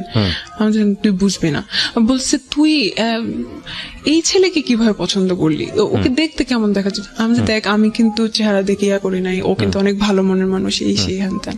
তো ওদেরকে ওভাবে আমি চুপ করাই দিতাম। ওই ফ্রেন্ডটাকেও দেখতে পারতো না ও, আমার কোনো বান্ধবী বা ফ্রেন্ড তো ওর সাথে থাকার পরে তো আমি সব ফ্রেন্ডের বাদ দিয়ে দিছি, আমি কোনো ওর বান্ধবীও দেখতে পারতো না। তো একদিন হচ্ছে কি আমি চাইছিলাম যে আমার কোনো বান্ধবীর সাথে যাইতে, কোথাও ঘুরতে যাইতে আর কি। তো ওকে বলছে আর কি যে আমি আজকে আসবো না। তো আচ্ছা ঠিক আছে, আইসো না, আর কখনোই আসা লাগবে না। একটু ইগোইস্টিক ছিল আর কি, ওইগুলা ওর ইগোতে হার্ট করতো। এরপরে হচ্ছে 8 মাস আমি আসলে স্পেসিফিক কারণটা হচ্ছে আমি মানে করতে পারতেছি না, যে 8 মাস হচ্ছে গিয়ে কোনো নাই, কিন্তু এই 8টা মাস আমি অনেক কাঁদতাম আর ওকে ফোন দিতাম, বারবারই পোক করতাম, প্লিজ আই এম সরি এরকম বলতাম, ফিরে আসেন, তো হয়তো না। তারপরে হচ্ছে গিয়ে একদিন ও আমাকে বলে যে এর মাঝখানে ঝামেলা হইতেছে, তো আমি ওই ফ্রেন্ডের কাছ থেকে চলে এসে আরেকটা রুমমেটের সাথে থাকা শুরু করতেছি। তো ওই রুমমেটের সাথে ওর কাছে তো আমার সব ফেসবুক আইডি আছে, আমার ফেসবুক আইডি বা হচ্ছে কি পাসওয়ার্ড এগুলো আছে। তো হচ্ছে গিয়ে ও দেখতে পারে কে আমার রুমমেটের নাম কি হ্যান ত্যান। তো ও আমার রুমমেটকে ও রিকোয়েস্ট পাঠায়, বলে যে আমার নামে আমাকে ও অনেক ভালোবাসতো, ও হয়তো এগুলা প্রকাশ করতে পারতেছে না, অনেক সুখ দুঃখের কথা বলে। তা ও আমাকে আমার রুমমেট আমাকে বলে যে আপু ও তো এরকম, উনি তো এরকম, আমাকে মেসেজ দিয়েছিলাম, আচ্ছা ঠিক আছে কথা বলে দেখো কি বলে। তারপর হচ্ছে তখন কিন্তু রিলেশনটা ভালো নাই। তারপর হচ্ছে গিয়ে আমি কোনোভাবে ওকে ছাড়তে চাচ্ছিলাম না, যে যাই হয়েছে ওর সাথেই থাকি। ওর সাথে একটা সময় আমি ওকে ওর রুমমেটের ল্যাপটপ থেকে ওকে মেসেজ দিতাম, ও কিন্তু এগুলো এখনো জানে না। আমি ওকে ছোট করতে চাই না, ও ছোট হয়ে যাবে। তারপরে হচ্ছে গিয়ে আমার রুমমেট বলতো আপনার মনে হয় ভালো করে ঘাটা উচিত, ওনার মনে হয় ক্যারেক্টারের প্রবলেম আছে এই সে। তুমি অন্য সবকিছু বলতে পারো, এইটা বলতে পারো না, কারণ এইটা আমি বিশ্বাস করি না। ওটা আমি বিশ্বাসই করতাম না ওর কোনো মেইলি প্রবলেম আছে। তারপর হচ্ছে গিয়ে টুকটাক ফ্ল্যাটিং এখন শুরু হয়ে গেছে আমার রুমমেটের সাথে। তো একটা সময় আমার রুমমেট আমাকে হাইড করতেছিল, বলছিল যে ওই হয়তো ওকে বলে দিছে যে বইলো না। তো হয়েছে কি আমি তখন চিন্তা করতাম ও আমাকে বলে না কেন, ওর ব্যাপারে কিছু কি অবস্থা, ওর কি হইলো। তারপরে আমার বিছানা থেকে ওর আমার রুমমেটের বিছানা দেখা যায়, ল্যাপটপটা এভাবে ক্লোজ। আমার আবার চোখে ভালোই মানে পাওয়ার আছে, আমি হচ্ছে বুঝতে পারি যে কোন চ্যাট বা এসে। আমি হচ্ছে গিয়ে ও আয়নার সামনে কিছু একটা করতেছে, আমি ওর মেসেজ আসছে, নোটিফিকেশনের সাউন্ড হচ্ছে, আমি দেখি যে ওর নাম। তারপরে আমি কিছু বলি না, আমি জাস্ট সময় দিচ্ছি দেখি ও কিছু বলে কিনা ওর ব্যাপারে। তখন আপনার সঙ্গে কোনো সম্পর্ক নাই? না, সম্পর্ক নাই বলতে আমি তো চাচ্ছি, কিন্তু ও আমাকে ইয়ে করে না, ইগনোর করে, ও চাচ্ছে না আমাকে, এরকম আর কি। তারপরে হচ্ছে গিয়ে কি পেলেন আপনি? কয়েকদিন পরে আমি ইচ্ছা করে ওর কথা উঠাইছি যে কি অবস্থা এখন, কি আর মেসেজ দেয়, কি বলে। বলছে না তেমন কই না, তেমন কিছু না। আরে আমি কেন ভাই আপনার বয়ফ্রেন্ডের সাথে কথা বলতে যাবো, আমি এগুলোতে ইন্টারেস্টেড না, আপনারা যা খুশি, এমন ভাবে কথা বলো আমার রুমমেট। তারপর আমি বলতেছি আমি তো সেদিন দেখলাম যে মেসেজ করছে, তুমি খেয়াল করো নাই কি বলছে? আমি শুনতে চাইছিলাম যে ও কি বলে। তারপর বলছে ও আচ্ছা তাই নাকি, দেখি নাই তো, আচ্ছা দেখি, আমি চেক করে দেখি। পরে আমাকে সব চ্যাট, আমি বলছি দাও, আমি একদম সাথে যাই ওর বিছানায়, সব দেখি একদম, আমি সব স্ক্রিনশট আমার কাছে নিয়ে আসি, যেগুলো দেখি সেগুলো হচ্ছে গিয়ে ওর ফ্ল্যাটিং টাইপ, যেগুলো একদম কবি ভাব, কোনো মেয়ে হ্যাঁ ইচ্ছা করলে সবাই পড়ে যাবে। আল্লাহ কি বলেছে, প্রথমেই বলেছে যে ইমোশনালি ব্ল্যাকমেইল করা, ইমোশনালি দুর্বল করে ফেলা। হ্যাঁ, তারপরে হচ্ছে গিয়ে একদিন ও আমাকে বলে নাই, ওর আমার রুমমেট হচ্ছে গিয়ে তার বান্ধবীর মামার বাসায় গেছিল তারপর রোজার সময়। তারপরে ও এসে আমাকে বলে যে কি আপু জানেন কি হয়েছে, আল্লাহ কি হয়েছে, উনি তো আমার সাথে দেখা করছে। তাই নাকি, কি হয়েছে, কি বলছে? বলছে আরে আপনি জানেন না, কয়েকদিন আগে থেকে আমাকে বলতেছিল তোমার সাথে দেখা করবো, কথা আছে। তো আমি ভাবছি আপনার ব্যাপারে কিছু কথা বলবে, হয়তো আমার রিলেশনটা ঠিক করে দিতে পারলে ঠিক আছে ভালো। ওরা আমার সব বান্ধবীরা জানে যে আমি তার জন্য অনেক উইক এরকম। তারপরে হচ্ছে কি এই প্রমাণ পেলাম। তারপরে একদিন হচ্ছে আমি ওর প্রোফাইলে যাই, যে দেখি যে আমার একটা ফ্রেন্ড ওর একটা পোস্টে লাইক দিছে। এখন আমি বলছি আল্লাহ, তাও কলেজ ফ্রেন্ড, ও ওকে চিনে কিভাবে, ওর ফ্রেন্ড লিস্টে কিভাবে? আমি আমার ওই ফ্রেন্ডকে নক করি, বলি যে কি অবস্থা, বলতেছে দোস্ত সে তার সাথে আমার ইদানিং পরিচয় না, আমি জানি না তোর সাথে কি। তাকে আমি 2008 সাল থেকে চিনি, সে হচ্ছে আমার কোচিং এর টিচার, ফিজিক্স পড়াইতো তখন থেকে। বাট তুই দেখ, সে আমার টিচার ঠিকই, তুই আমার প্রত্যেকটা প্রোফাইল যেগুলো সিঙ্গেল পিকচার সেগুলোতে যে দেখ ও কি টাইপের কমেন্ট করে, এমন টাইপের কমেন্ট যেগুলো আমাকেও করতো, মানে বাহ, মানে অন্যরকম আর কি। তার একটা টিচার মানুষ, সে হচ্ছে তার স্টুডেন্টের ইয়েতে কেমন টাইপের করে, ইভেন আমাকে সে নক করে ফেসবুকে। সে সবসময় আমাকে বলতো যে ছেলেদের পোস্টে লাইক দিচ্ছ, তুমি একটা খারাপ, সে হ্যান দেন। কোথাও লাইক দিতাম, কিছু হয়েছে কি, আমি খারাপ, ফেসবুক ইউজ করা যাবে না, হ্যান না তেন না।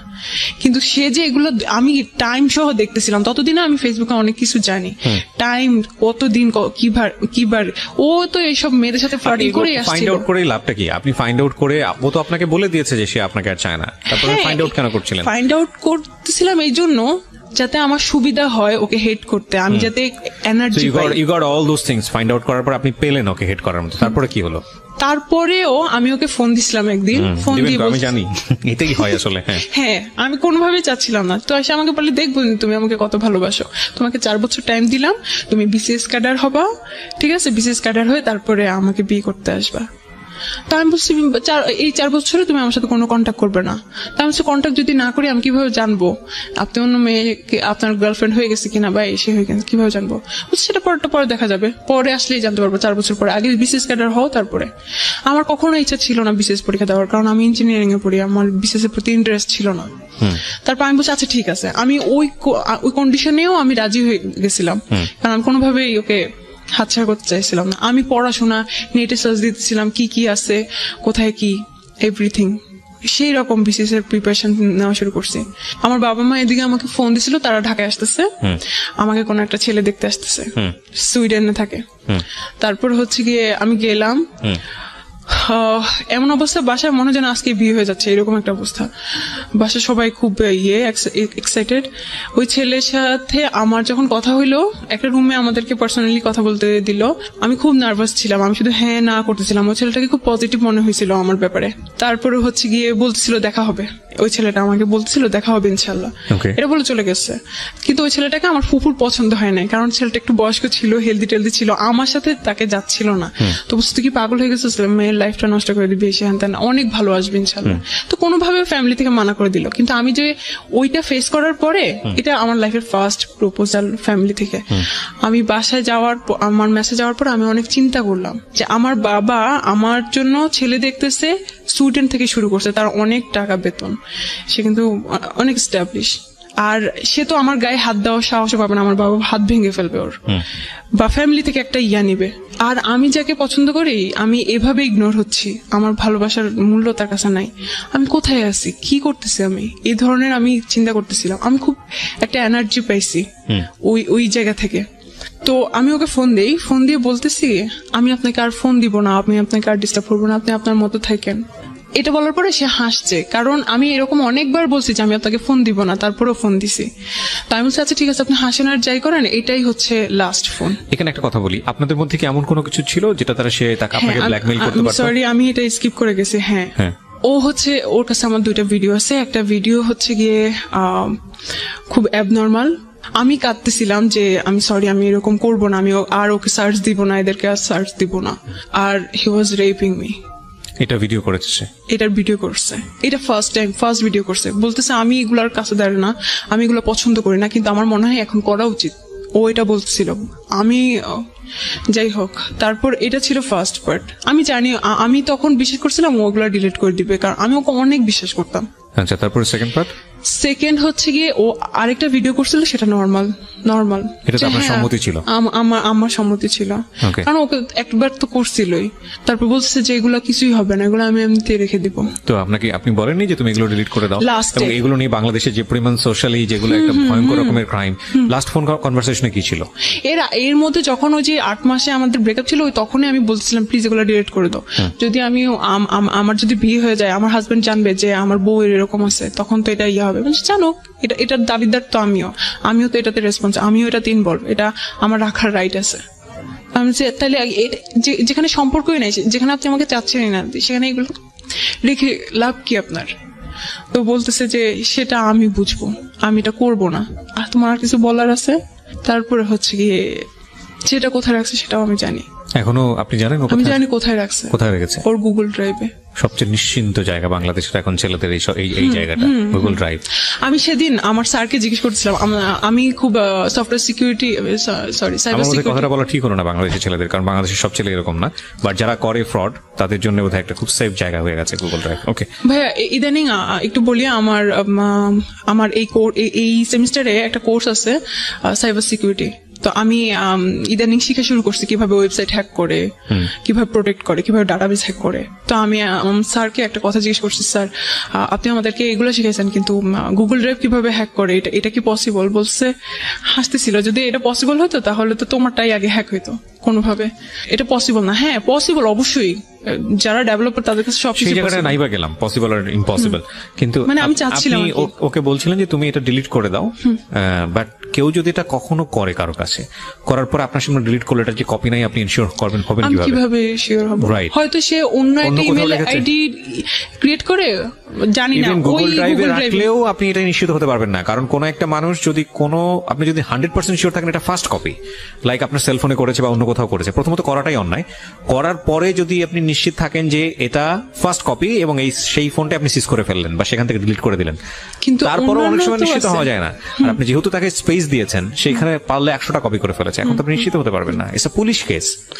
তো আমি যখন ওকে ফোন দিলাম, তো ও হচ্ছে গিয়ে তখনও বলতেছিল, হ্যাঁ তোমার তার একটা সিম চালু হয়েছে, তুমি তো এখন অনেক কিছুই করতেছো। তখনও হচ্ছে গিয়ে ওই কাহিনী। আমি যে দেখেন, আমি আপনাকে ফোন দিছি কিন্তু সম্পর্ক ঠিক করার জন্য না, আমি একেবারে শেষ করার জন্য আপনাকে ফোন দিছি। আমি আপনাকে আর ডিস্টার্বও করবো না, আপনি আপনার লাইফ মতো থাকেন। তো একটু হাসতেছিল। আমি যাচ্ছি, ঠিক আছে দেখা যাক আমি কতটুকু পারি কন্ট্রোল করতে, দেখা যাক। অবশ্যই সে আমার ফ্যামিলি মেম্বার, সে অলরেডি জেনে গেছে যে আমাকে কেউ দেখতে আসছে। তারপরে হচ্ছে গিয়ে এটা বলে আমি ফোন রেখে দিলাম 7 নভেম্বর, ওই দিন লাস্ট কথা হয়েছে। এরপরে আমার আর ইচ্ছাও হয় নাই, আমি আর কষ্টও পাই নাই, আমি আর ওকে ফোনও দেই নাই। ও আপনাকে ট্রাই করেছে? না, ও তো আমাকে কখনোই ট্রাই করতো না। ওকে, এখানে এই যে ভিডিওটা আপনি রেখে দিলেন, সারা জীবনের জন্য এটা একটা আতঙ্ক। তো এটা নিয়ে আপনার খারাপ লাগে না, কষ্ট হয় না? হ্যাঁ, আমি আসবো, ওটা নিয়ে তো এখন ঘটনাটা চলতেছে। তারপরে হচ্ছে গিয়ে এইদিকে আমি কি করলাম, আমি আমার ইমেল অ্যাড্রেস চেঞ্জ করলাম, পাসওয়ার্ড চেঞ্জ করলাম, আমার ফোনেও কিন্তু করা, ও দেখতে পারে আমার ইনকামিং কল, আউটগোয়িং কল, এগুলোও দেখতে পারে। আমি অফিসে কল দিলাম, দিয়ে বললাম, এত বেশি তার কাছে ক্লিন হতে গিয়েছেন যে জীবনে কোনো পার্সোনাল বিষয় রাখেননি, সব তাকে শেয়ার করেছেন। সব আমার হাজবেন্ড, চরম পর্যায়ের বোকা। এসএসসি ইন্টার পড়ুয়া মেয়েরাই আসলে এই জিনিসগুলো বেশি করে। হ্যাঁ, তারপর হচ্ছে কি আমি অফিসে কল দিলাম, দিয়ে বললাম যে আমি এটা কিভাবে কি করতে পারি। তারপর আমাকে বললো ওয়েবসাইট লিঙ্ক বললো, আমি ওখানে গেলাম, গিয়ে হচ্ছে সব চেঞ্জ করলাম। তারপরে যাচ্ছে ফেব্রুয়ারিতে, 2019 সালে ফেব্রুয়ারিতে আমার সেমিস্টার ব্রেক ছিল। এইদিকে কি হয়েছে এটা বলতেই হবে। এটা হচ্ছে কি আমার ভাবি জানতো, আমার ছোট ভাবি, আমার ছোট ভাইয়ের বউ, ফুফাতো। উনি বলতেছে যে তুমি কি পাগল হয়ে গেছো, এগুলো সব ঠিক করো। ও কিচ্ছু করবে না, ওর বোন তোমার ভাইয়ের ভাত খায়, কিছু করবে না ও। আমি খুব ভয় পাচ্ছিলাম, কিছু এভাবে সাহস দিছে। তারপরে সব করছি। তো উনার সাথে আমাকে কথা বলতে দিত না। আমি উনার সাথে কথা বলার জন্য আরেকটা আইডি খোলার পরে ওটা জানতো না, তার আইডি খুলি, তারপর উনার সাথে কথা বলি। তো ওই আইডিতে আমার আরো 2টা ফ্রেন্ড যাদের সাথে কথা বলতে দিত না, ওই আমার বান্ধবী, কোনো ছেলে ফ্রেন্ড ছিল না, ওদেরকে হচ্ছে কি আমি অ্যাড করি। করার পরে তো ওখানে তখন nika.com নামে একটা ওয়েবসাইট, তখন ওয়েবসাইট ক্রিয়েট করে আমাদের একটা প্রজেক্ট হয় এসে। তো nika.com নামে আমার ফ্রেন্ড হচ্ছে একটা ওয়েবসাইট করবে, ওখানে পাত্রপাত্রী সব করবে। তখন এটাও কি পসিবল, পাত্রপাত্রী নেটেও পাওয়া যায়।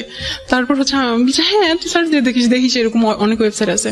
আমি সার্চ দিয়ে দেখলাম সত্যি আসলে ওয়েবসাইট আছে। আমি দেখলাম ওখানে কি আছে, ওখানে অনেকে পোস্ট করে আমার এরকম টাইপের মেয়ে লাগবে, ওইরকম টাইপের মেয়ে লাগবে। তারপর হচ্ছে গিয়ে এটাকে আমার খুব ফালতু মনে হয়েছে, খুব চিপ মনে হয়েছে। ওখানে ওইটাতে আমি দেখার পরে ওই সাইডে আরো অনেক সাজেস্ট আসে যে ফাইন্ড ট্রু লাভ, তারপরে হচ্ছে গিয়ে ডেটিং সাইট এরকম। সো ফাইন্ড ট্রু লাভ, যে ট্রু লাভ এরকম ট্রু লাভ পাওয়া যায় না, এইদিকেও ট্রু লাভ পাওয়া যায় এরকম। তো আমি হচ্ছে কি খুব ইন্টারেস্টেড ছিলাম। আমি হচ্ছে গিয়ে ক্লিক করে দেখি যে ওখানে প্রথম যে পোস্ট, আমি ওখানে ঘুরেও দেখি নাই যে কি আছে, 2-3 দিনও ছিলাম না ওই জায়গায়। ফার্স্ট যেদিন আমি হচ্ছে করি, যে দেখি যে একটা ছেলে পোস্ট দিছে, একটা সিরিয়াস মনের গার্লফ্রেন্ড চাই, সিরিয়াস, যে হ্যাঁ করবে না। তো আমি না আসলে হচ্ছে গিয়ে ট্রাই করে দেন, আসলে দেখি কি করে ও, আসলে কি কথা বলে। আমার আইডিতে কিন্তু কোনো ছবি ছিল না, কোনো পোস্ট না, কিছু না, ওটা দেখতেই ফেক আইডির মতো দেখা যায়, যে আইডিতে আমি আমার ভাবির সাথে কথা বলতাম। তারপরে হচ্ছে গিয়ে ওই আইডিতে আমি জাস্ট একটা হাই দিই, আমি চলে আসি, ওখান থেকে স্কিপ করে আমি আমার আইডিতে চলে আসি, আমি করি। তারপরে হচ্ছে গিয়ে দেখি কতক্ষণ পর আবার যে দেখি ওই ছেলে আমাকে হ্যালো বলে হাই। তা আমি বলছি আমি বাংলাদেশ থেকে, please don't think that I am fake or something like that. ফার্স্টে আমি না তখন ওর প্রোফাইলটা চেক করি না, যখন ওর দেখতেছি রিপ্লাই দেওয়া শুরু করছি, তখন আমি যে দেখি ও হচ্ছে শ্রীলঙ্কান, বাট ওর ফেসটা হচ্ছে কি খুব টাইপের, ঠিক আছে। তো আমি ওকে অনেক কথা হয়, তো বলতেছে যে আমি হচ্ছে কি ছবি দেখতে পারি, আমি নিজে থেকেই বলতেছি যে আপনি চাইলে আমার ছবি দেখতে পারেন, কিন্তু আমি আমার ছবি হচ্ছে গিয়ে প্রোফাইলে দিতে কমফোর্টেবল ফিল করি না। তারপরে বলতেছিল যে আচ্ছা ঠিক আছে, হ্যাঁ অবশ্যই আমি কার সাথে কথা বলতেছি আমি দেখতে চাই। তো আমি আমার ভাইয়ের সাথে থাকে একটা ছবি দিছি, দেওয়ার পরে হিজাব সহ, ঠিক আছে। দেওয়ার পরে ও কতক্ষণ পরে বলতেছিল you are so cute, but এই প্রবলেম, আমাদের এই ধরনের কোনো প্রবলেম নাই, কিন্তু তোমাদের ইয়েতে এইরকম সমস্যা যে কাউকে বিয়ে করা। সে খুব সিরিয়াস ফার্স্ট থেকে, সে ভাবছে যে আমি তাকে রিকোয়েস্ট মেসেজ পাঠিয়েছি, হয়তো আমি রাজি যে বিয়ে টিয়ে টাইপের বা রিলেশন করতে রাজি, এই টাইপের ও কথা বলছে। আপনি তার সম্পর্কে তেমন একটা জানেন না? জানি না, কিছু জানি না। তারপরে হচ্ছে গিয়ে আমি বলছি আপনি কি শ্রীলঙ্কা থেকে? আমি তখন হচ্ছে গিয়ে বানানটা ভুল করছি, শ্রীলঙ্কা লিখছি, শ্রীলঙ্কা। তো হাসতেছিল এভাবে।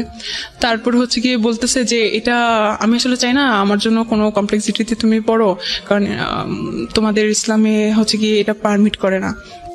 তো আমি বলতেছি যে আল্লাহ, তাই নাকি? আপনি মুসলমান না? আমি তখনও দেখি নাই, আমি প্রোফাইলে দেখতে পাচ্ছিলাম না। তার বলছে না আমি বুদ্ধিস্ট। তারপর আমি বলতেছি যে ও, আমি এটাকে কিছুই মনে করি না, আমি তাকে বিয়ে করতে যাচ্ছি নাকি। আমি বলতেছি যে হ্যাঁ সমস্যা নাই, you can stay with me as a friend. তো বলতেছে যে না, বাট এটা প্রবলেম হবে। আচ্ছা, আমি কি যাওয়ার আগে আমি তোমার একটু ভয়েস শুনতে পারি? তো আমি আসলে আমি মেসেঞ্জার কিভাবে ভয়েস সেন্ড করতে হয় আমি আসলে যাই না। সো আপনার হোয়াটসঅ্যাপ থাকলে আমি হোয়াটসঅ্যাপে হচ্ছে গিয়ে ইয়ে করতে পারি। তো আমাকে হোয়াটসঅ্যাপ নাম্বার দেয়, আমি হোয়াটসঅ্যাপ নাম্বার দিই, হোয়াটসঅ্যাপে হচ্ছে গিয়ে আমি ভয়েস রেকর্ড পাঠাই। তো ও খুবই ইমপ্রেস আমার প্রতি ফার্স্ট থেকেই, মানে আমার ভাইয়ের সাথে যে ছবি ওটা দেখে নাকি খুব ইমপ্রেস আমার প্রতি। তারপর হচ্ছে কি বলতেছে খুব কষ্ট, আফসোস হচ্ছিল আর কি ওর, যে আমি হয়তো ওকে রাখতে পারবো না ধর্মের কারণে, হয়তো ও চলে যাবে এরকম।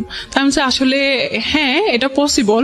আমি তখন সিরিয়াস না, আমি এমনি বলতেছিলাম যে হ্যাঁ বিয়ে করা পসিবল যদি কেউ কনভার্ট করে। বলছে না, আমি তো এটা কখনোই করবো না, আমি তো কনভার্ট কখনোই হব না। তো আমি বলছি তাইলে এটা পসিবল না, কারণ এটা এরকম কোনো সিস্টেম নাই। তো বলছে আসলে সিস্টেম নাই না, এটা হচ্ছে কি ও তো ওর ধর্মের মতো কথা বলে, তাই না? ও তো আর আমাদের ধর্মের ব্যাপারে তো জানে না। তো বলছে আসলে এটা মানুষের বানানো রুলস, এটা আসলে সিস্টেম না। তা আমি বলছি যে না, মানুষের বানানো রুলস না, এটা হচ্ছে এরকম। তো বলছে যাই হোক, আমি মনে করি যে ধর্মের কারণে ভালোবাসা ইয়ে করা এটা ঠিক না, হ্যান ত্যান। ও ওর মতো করে লজিক দিচ্ছিল। সেদিন হচ্ছে কি আমরা এরকম মানে কথা কাটাকাটি করতেছি সাইলেন্টলি, মানে সেরকম ফাইটিং না। একটা জিনিস খেয়াল রাখবেন এখানে, একটা বিষয় যে এলডিআর যেটাকে বলে লং ডিস্টেন্স রিলেশনশিপের ফিলিংসটা আরো অনেক বেশি দ্রুত দৌড়ায়। মানে দ্রুত দৌড়ায় বলছি আমি যেটা বোঝাচ্ছি যে আসলে একটা মানুষ পাশাপাশি আছে, তাকে দেখে ভালো লাগা, তাকে দেখে জীবনে নেয়া, এটার জন্য প্রচুর ইকুয়েশনের সময় হয়, এবং তারপরে কোন একটা গুণ দেখে হয়তো তার প্রতি মানুষ ইমপ্রেস হয়। কিন্তু লং ডিস্টেন্স রিলেশনশিপে যেহেতু দেখা না দেখা, কাছে পাওয়া, এরকম অনেক বড় একটা দূরত্ব থাকে, তখন অদ্ভুতভাবে এর সাইকোলজি নিয়ে যারা পড়াশোনা করেন তারা এই বিষয়গুলোকে খুব সুন্দর করে ব্যাখ্যা করতে পারবেন। বাট আমার কাছে যেটা মনে হয় যে আপনার কাউকে ভালো লাগার জন্য আপনার ভিতরে যেসব ফিলিংস থাকা প্রয়োজন, সেই ফিলিংস গুলো নিয়ে যেই মানুষটার অবয়ব আপনার মধ্যে তৈরি হওয়া প্রয়োজন, লং ডিস্টেন্স রিলেশনশিপে এই জিনিসটা খুব দ্রুত হয়। অর্থাৎ আপনার মধ্যে মনে হতে শুরু করে যে না, এই মানুষটা বোধহয় সবকিছু, আমি যেটা চাই সেই সব গুণের অধিকারী। এবং আমার মনে হয় যে মেয়ের ক্ষেত্রে সেটাও হয়েছে। জি, তারপরে কি হলো? তারপরে ভাই ও কোনোভাবে থাকতে রাজি না। আমি আচ্ছা ঠিক আছে, আমার কি সমস্যা, কি আমি এখানে গেছি আমি দেখার জন্য, না হলে নাই। তো আমি বলতেছি যে আমি বারবার এটাই মেনশন করতেছিলাম যে আপনি ফ্রেন্ড হিসেবে থাকতে পারেন, আমার কোনো সমস্যা নেই। হ্যাঁ, আমার অনেক হিন্দু ফ্রেন্ড আছে, ইভেন আমার সমস্যা নাই, অন্য ধর্মের ফ্রেন্ড থাকতেই পারে। সে বারবার এটাই বলতেছিল যে না, আমি তোমাকে কোনো কমপ্লেক্সিটিতে ফালাতে চাই না, বিকজ সে নাকি মানে 5 বছর পরে কিছু একটা ফিল করতেছিল, যে এই ফিলিংসটা সে কখনোই পায় নাই, মানে আপনাকে দেখে। তারপর আমি জাস্ট ওকে একটা ভয়েস মেসেজ পাঠাই, সে আমাকে বলছে যে তোমার কি মনে হয়, তুমি কি এরকম কিছু ফিল করতে পারতেছো, বা তোমার কি মনে হয়? তাই আমি জানি না, বাট আমি চাই, আমি আপনাকে যেতে দিতে চাই না, আপনি আমার সাথে ফ্রেন্ড হিসেবে থাকতে পারেন। একটু আমি জাস্ট ভয়েস মেসেজ পাঠাইছিলাম। তো ও এইটাকে এত পছন্দ করে এখন পর্যন্ত, বলতে তুমি কতটা অনেস্ট ছিলা, মানে চাওয়া মাত্রই দিয়ে দিয়েছো। হ্যাঁ, যে যাইতে দিতে চায় না বা এরকম। ওটার পর থেকে নাকি ও আরো বেশি ফল করে।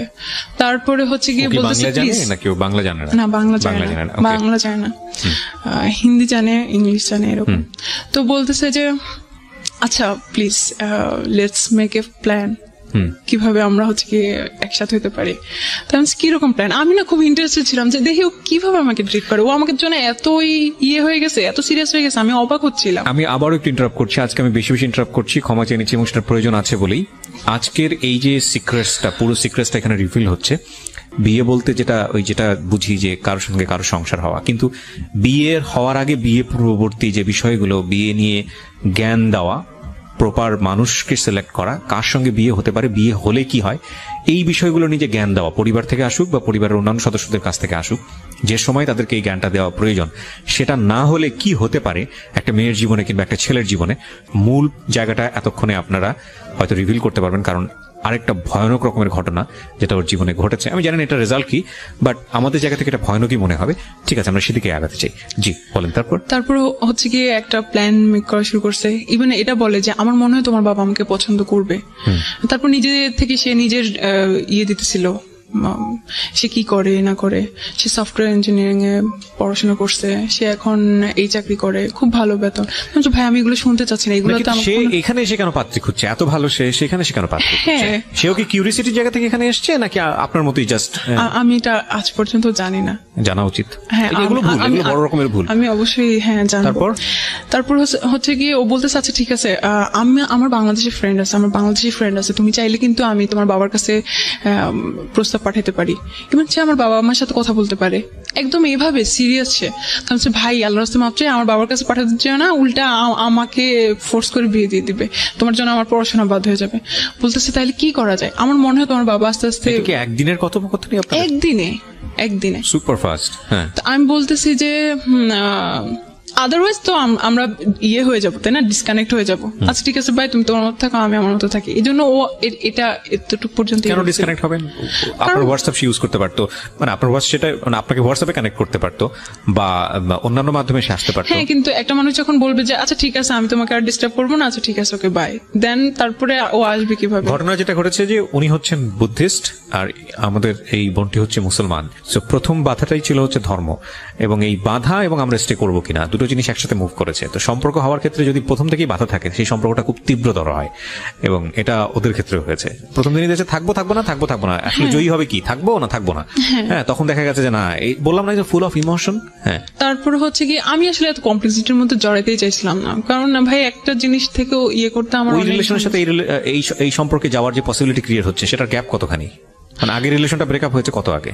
ওটা তো অনেকবার না, লাস্ট ব্রেকআপটা হয়েছে কত? লাস্ট হচ্ছে গিয়ে 2017 সালের। মানে গ্যাপ কতটুকু? বয়সের সময়ের গ্যাপ বলতে চাচ্ছি। সময়ের গ্যাপ হচ্ছে 7-8 মাস, 6 মাস। তার মানে আপনার মনের ভিতর থেকে কিছুটা হলেও 6 মাস না, সরি কতদিন? 1 বছর হয়ে গেল। তো আপনার এই জায়গাটা থেকে নিজেকে সামলে ওঠার কথা। যেটা হয় যে আমাদের ক্ষেত্রে যেটা হয় যে আমরা অনেক সময় দেখি যে একটা রিলেশনশিপে স্যাটিসফাইড না, ধাম করে সে আরেকটা জায়গায় সুইচ করে ফেলেছে হ্যাপি হওয়ার জন্য। হ্যাঁ, সেটা একটা অন্য হিসাব, কিন্তু আপনি তো একটা গ্যাপ পেয়েছেন, তার মানে নিজেকে তো ঠিক করে ফেলার কথা। হ্যাঁ, আমার ওর জন্য কোনো কষ্টই হচ্ছিল না, কোনো কষ্ট হচ্ছিল না, কিন্তু আমি ওই ঘটনাগুলো তো ভুলতেছিলাম না যে আমি আর ঝামেলাতে জড়িতে চাইছি। তারপর কি করলেন? ও বলছিল আচ্ছা ঠিক আছে তাহলে, হ্যাঁ যেহেতু একটা মুসলিম কান্ট্রি, এটা তো অনেক বাধা থাকতে পারে, অনেক সমস্যা হতে পারে।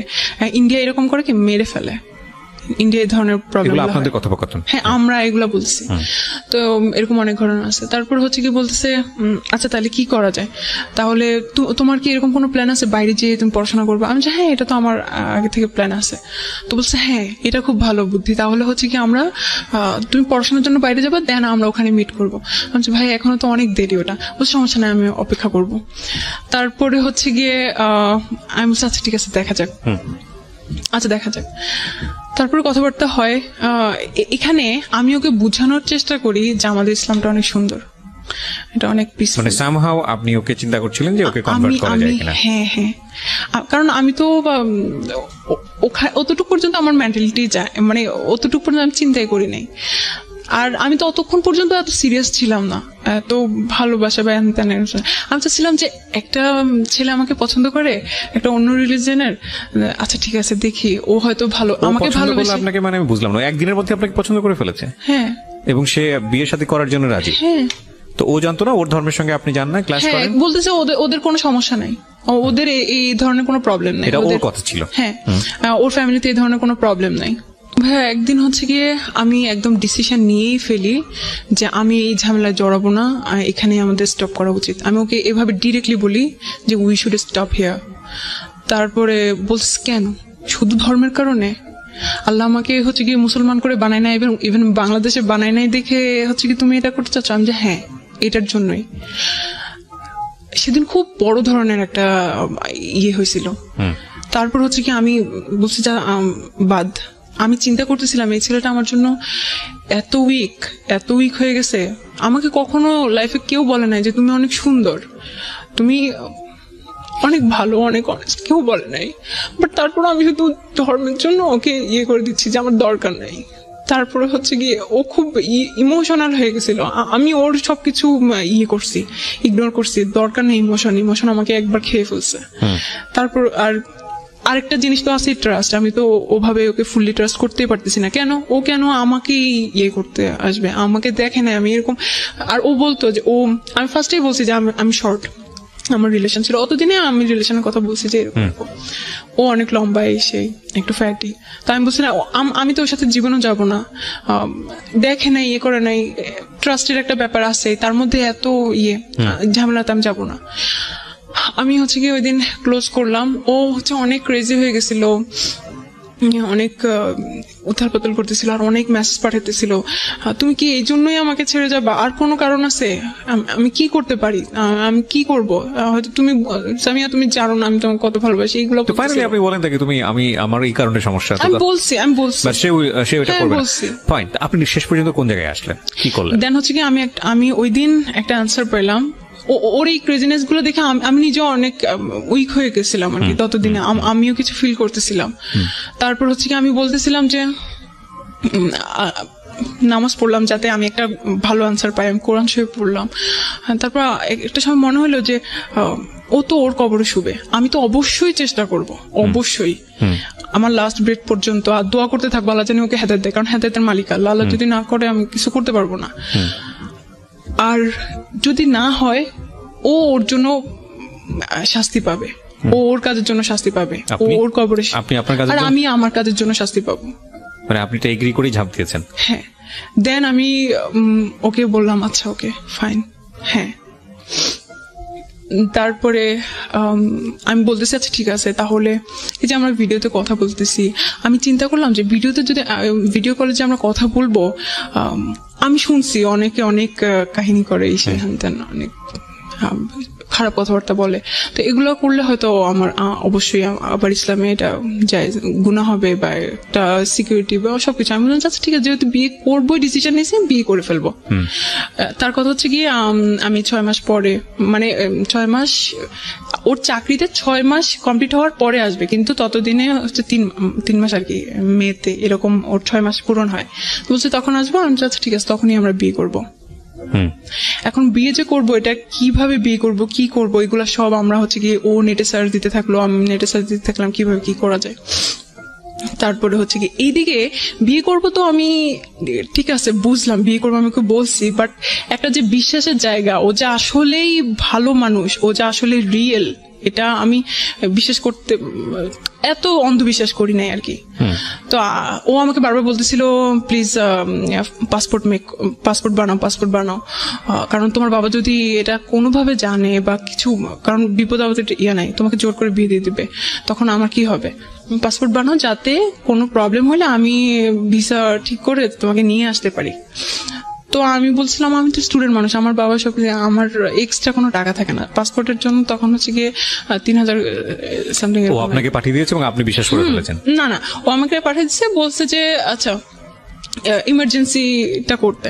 তো করলাম অনেক, হ্যাঁ তখন একটু ট্রাস্ট ক্রিয়েট হয়েছে যে ছেলেটা আমার জন্য টাকা পাঠিয়েছে, এতদিন জানি একটু ক্রিয়েট হয়েছে, পুরোটা না। তারপর আবার মনে হলো যে হ্যাঁ ওর টাকা আছে, 9,000 আর 7-8,000 টাকা পাঠাইলেই কি হয় নাকি, হয়তো টাকা দিয়ে আমাকে কিনতে চাচ্ছে বাইসে, এগুলো তো আমি চিন্তাই করতেছিলামই।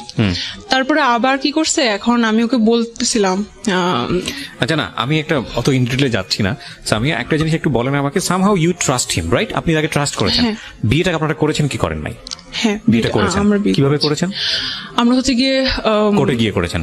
না, কোর্টে না, তাহলে? একটা লয়ারের কাছে গেছি, এইটা সম্পর্কে জানছি, তারপরে সে বলছে যে হ্যাঁ এরকম হ্যাঁ, বাংলাদেশে একটা special ব্রিটিশ marriage, একটা আছে 1872 অ্যাক্ট অনুযায়ী এটা করা যায়, যেটা আপনি আমাকে অফিয়ার বলছিলেন, স্পেশাল ম্যারেজ। স্পেশাল ম্যারেজ অ্যাক্টে ও বাংলাদেশে এসেছিল। হ্যাঁ, ও বাংলাদেশে আসছিল। বাংলাদেশে আসার আগে আমরা বিয়ে শপিং করছি, আমার যত ড্রিম ছিল সব পূরণ হয়েছে।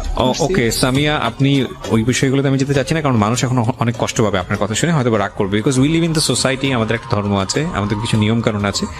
বাট আমি আবারও বলছি, সেটা হলো যে এটা সামিয়ার জীবনের গল্প, এবং সামিয়া যেটা করেছে সেটা এখানে এসে বলেছে, এবং এখান থেকে আপনার যা শেখার আপনি তাই বলবেন, তাই শিখবেন। সামিয়াকে জাস্টিফাই করা আমাদের অনুষ্ঠানের উদ্দেশ্য না। তবে লেসনটা কোথায়, যেটা আমি বলেছিলাম প্রথমেই, যে ফার্স্ট দেখেন, ফার্স্ট ঘটনাতেও হাজবেন্ড বানিয়ে ফেললো বিয়ে ছাড়াই। সেকেন্ড ঘটনাতে দেখেন, সেকেন্ড ঘটনাতেও বিয়ের তো একটা ধর্মীয় বিধান, সেই ধর্মীয় বিধান অনুযায়ী আমি যতদূর জানি, আমার ক্ষুদ্র জ্ঞানে যতটুকু বলে, আমি বারবারই বলি ধর্ম বিষয়ে আমি কিছু বলতে গেলে আমি আসলে অতটা জানি না। একটা যে মানুষের জীবন চলাচলের পথে যতটুকু জানার প্রয়োজন, বা যতটুকু জানলে হয়তো চলা যায় টুকটাক, অতটুকুই হয়তো বা জানি, বা তার চেয়ে অনেক কম জানি। তো সেই জায়গা থেকে আমি যতটুকু জানি, আমাদের ধর্ম এটা পারমিট করে না, আমাদের ইসলাম ধর্ম এটা পারমিট করে না। প্রত্যেকটা ঘটনা ঘটানোর আগে এটা রেজাল্ট পজিটিভ হলে কি চিন্তা করা উচিত, পজিটিভ হলে আপনি কি করবেন সেটাও চিন্তা করা উচিত, নেগেটিভ হলে কি করবেন সেটাও চিন্তা করা উচিত। এবং আমি যেটা বলছিলাম শেষে শুধু একটা কথাই বলতে চাই, প্রিয় শ্রোতা যারা শুনলেন, বাবা মায়ের জায়গা থেকে যারা শুনছেন, তাদেরকে বলবো, আপনাদের এটা সর্বোত্তম দায়িত্ব, সবচেয়ে প্রায়োরিটি দায়িত্ব, যে ছেলে মেয়ের যখনই মোটামুটি বয়স হবে, ওদেরকে বিয়ে এবং সংসার জিনিসটা কি এটা নিয়ে একটা ভালো জ্ঞান দেন, প্রতি মুহূর্তে শেখান, যাতে করে ওরা ভুল সিদ্ধান্ত না নেয়। এবং এটা খুবই জরুরি দায়িত্ব। একাডেমিক পড়াশোনা যতটা গুরুত্বপূর্ণ, তার চেয়েও ভয়ানক রকমের গুরুত্বপূর্ণ হচ্ছে এই বিষয়টা, খুবই গুরুত্বপূর্ণ। কারণ অনেক বড় বড় গ্র্যাজুয়েট আছেন যারা এই জীবনে এসে ভয়ঙ্কর রকমভাবে ভুল করে ফেলেন। এবং একই সাথে যারা আজকে টিনেজাররা শুনছো, শুধু একটা কথাই বলতে চাই, আমরা উইশ করি এই বোনটির জন্য ভালো থাকুক, কিন্তু আমরা এটা কখনোই বলবো না যে জীবনে এমন কোনো সিদ্ধান্ত নিও না বিয়ের ক্ষেত্রে যেখানে পরিবারকে ছাড়তে হয়, যেখানে ধর্মকে ছাড়তে হয়। কারণ বিয়েটা শুধু একটা মানুষের সাথে থাকার সিদ্ধান্ত না, ডেফিনেটলি নট। যদি দুই একটা ক্ষেত্রে এক্সেপশনাল হয়ে যায়, দ্যাট ইজ ডিফারেন্ট কেস, ওইটা নিয়ে এক্সেপশন কান বি এক্সাম্পল, কিন্তু এটা একটা ভয়ঙ্কর রকমের বাজে সিদ্ধান্ত। এবং এই সিদ্ধান্তে ধর্ম ছাড়িনি না, ডেফিনেটলি আমরা সেটাও বলছি না আপনাকে যে আপনি ধর্ম ছেড়েছেন, আমি সেটা বলিনি, বাট ধর্মীয় বিধিনিষেধ যেটা আছে সেটা আপনি অমান্য করেছেন। হ্যাঁ, তো সেই জায়গা থেকে আমি যেটা বলতে পারি সেটা হলো যে এমন কিছু করো না, এমন কোনোভাবেই করো না যাতে করে বিয়ের পরে এমন কোনো দিন আসে যেখানে তোমার কিছুই নেই, সাপোর্ট করার মতো কিছু নেই। এবং এই দিনগুলো আসে বিয়ের পরে, খুব আসে, প্রত্যেকের জীবনেই আসে। তখন মনে হয় আসলে কত বড় ভুল করেছি। আবারও বলি, তাওয়াক্কালতু আলাল্লাহ, আমি আপনার জন্য দোয়া করি, আল্লাহ আপনাকে সৎপথে পরিচালিত করুন। So thank you so much যারা আজকে শুনলেন। ডোন্ট বি ইমোশনাল ফুল, অন্তত বিয়ের ক্ষেত্রে এটাই হচ্ছে lesson. Thank you so much.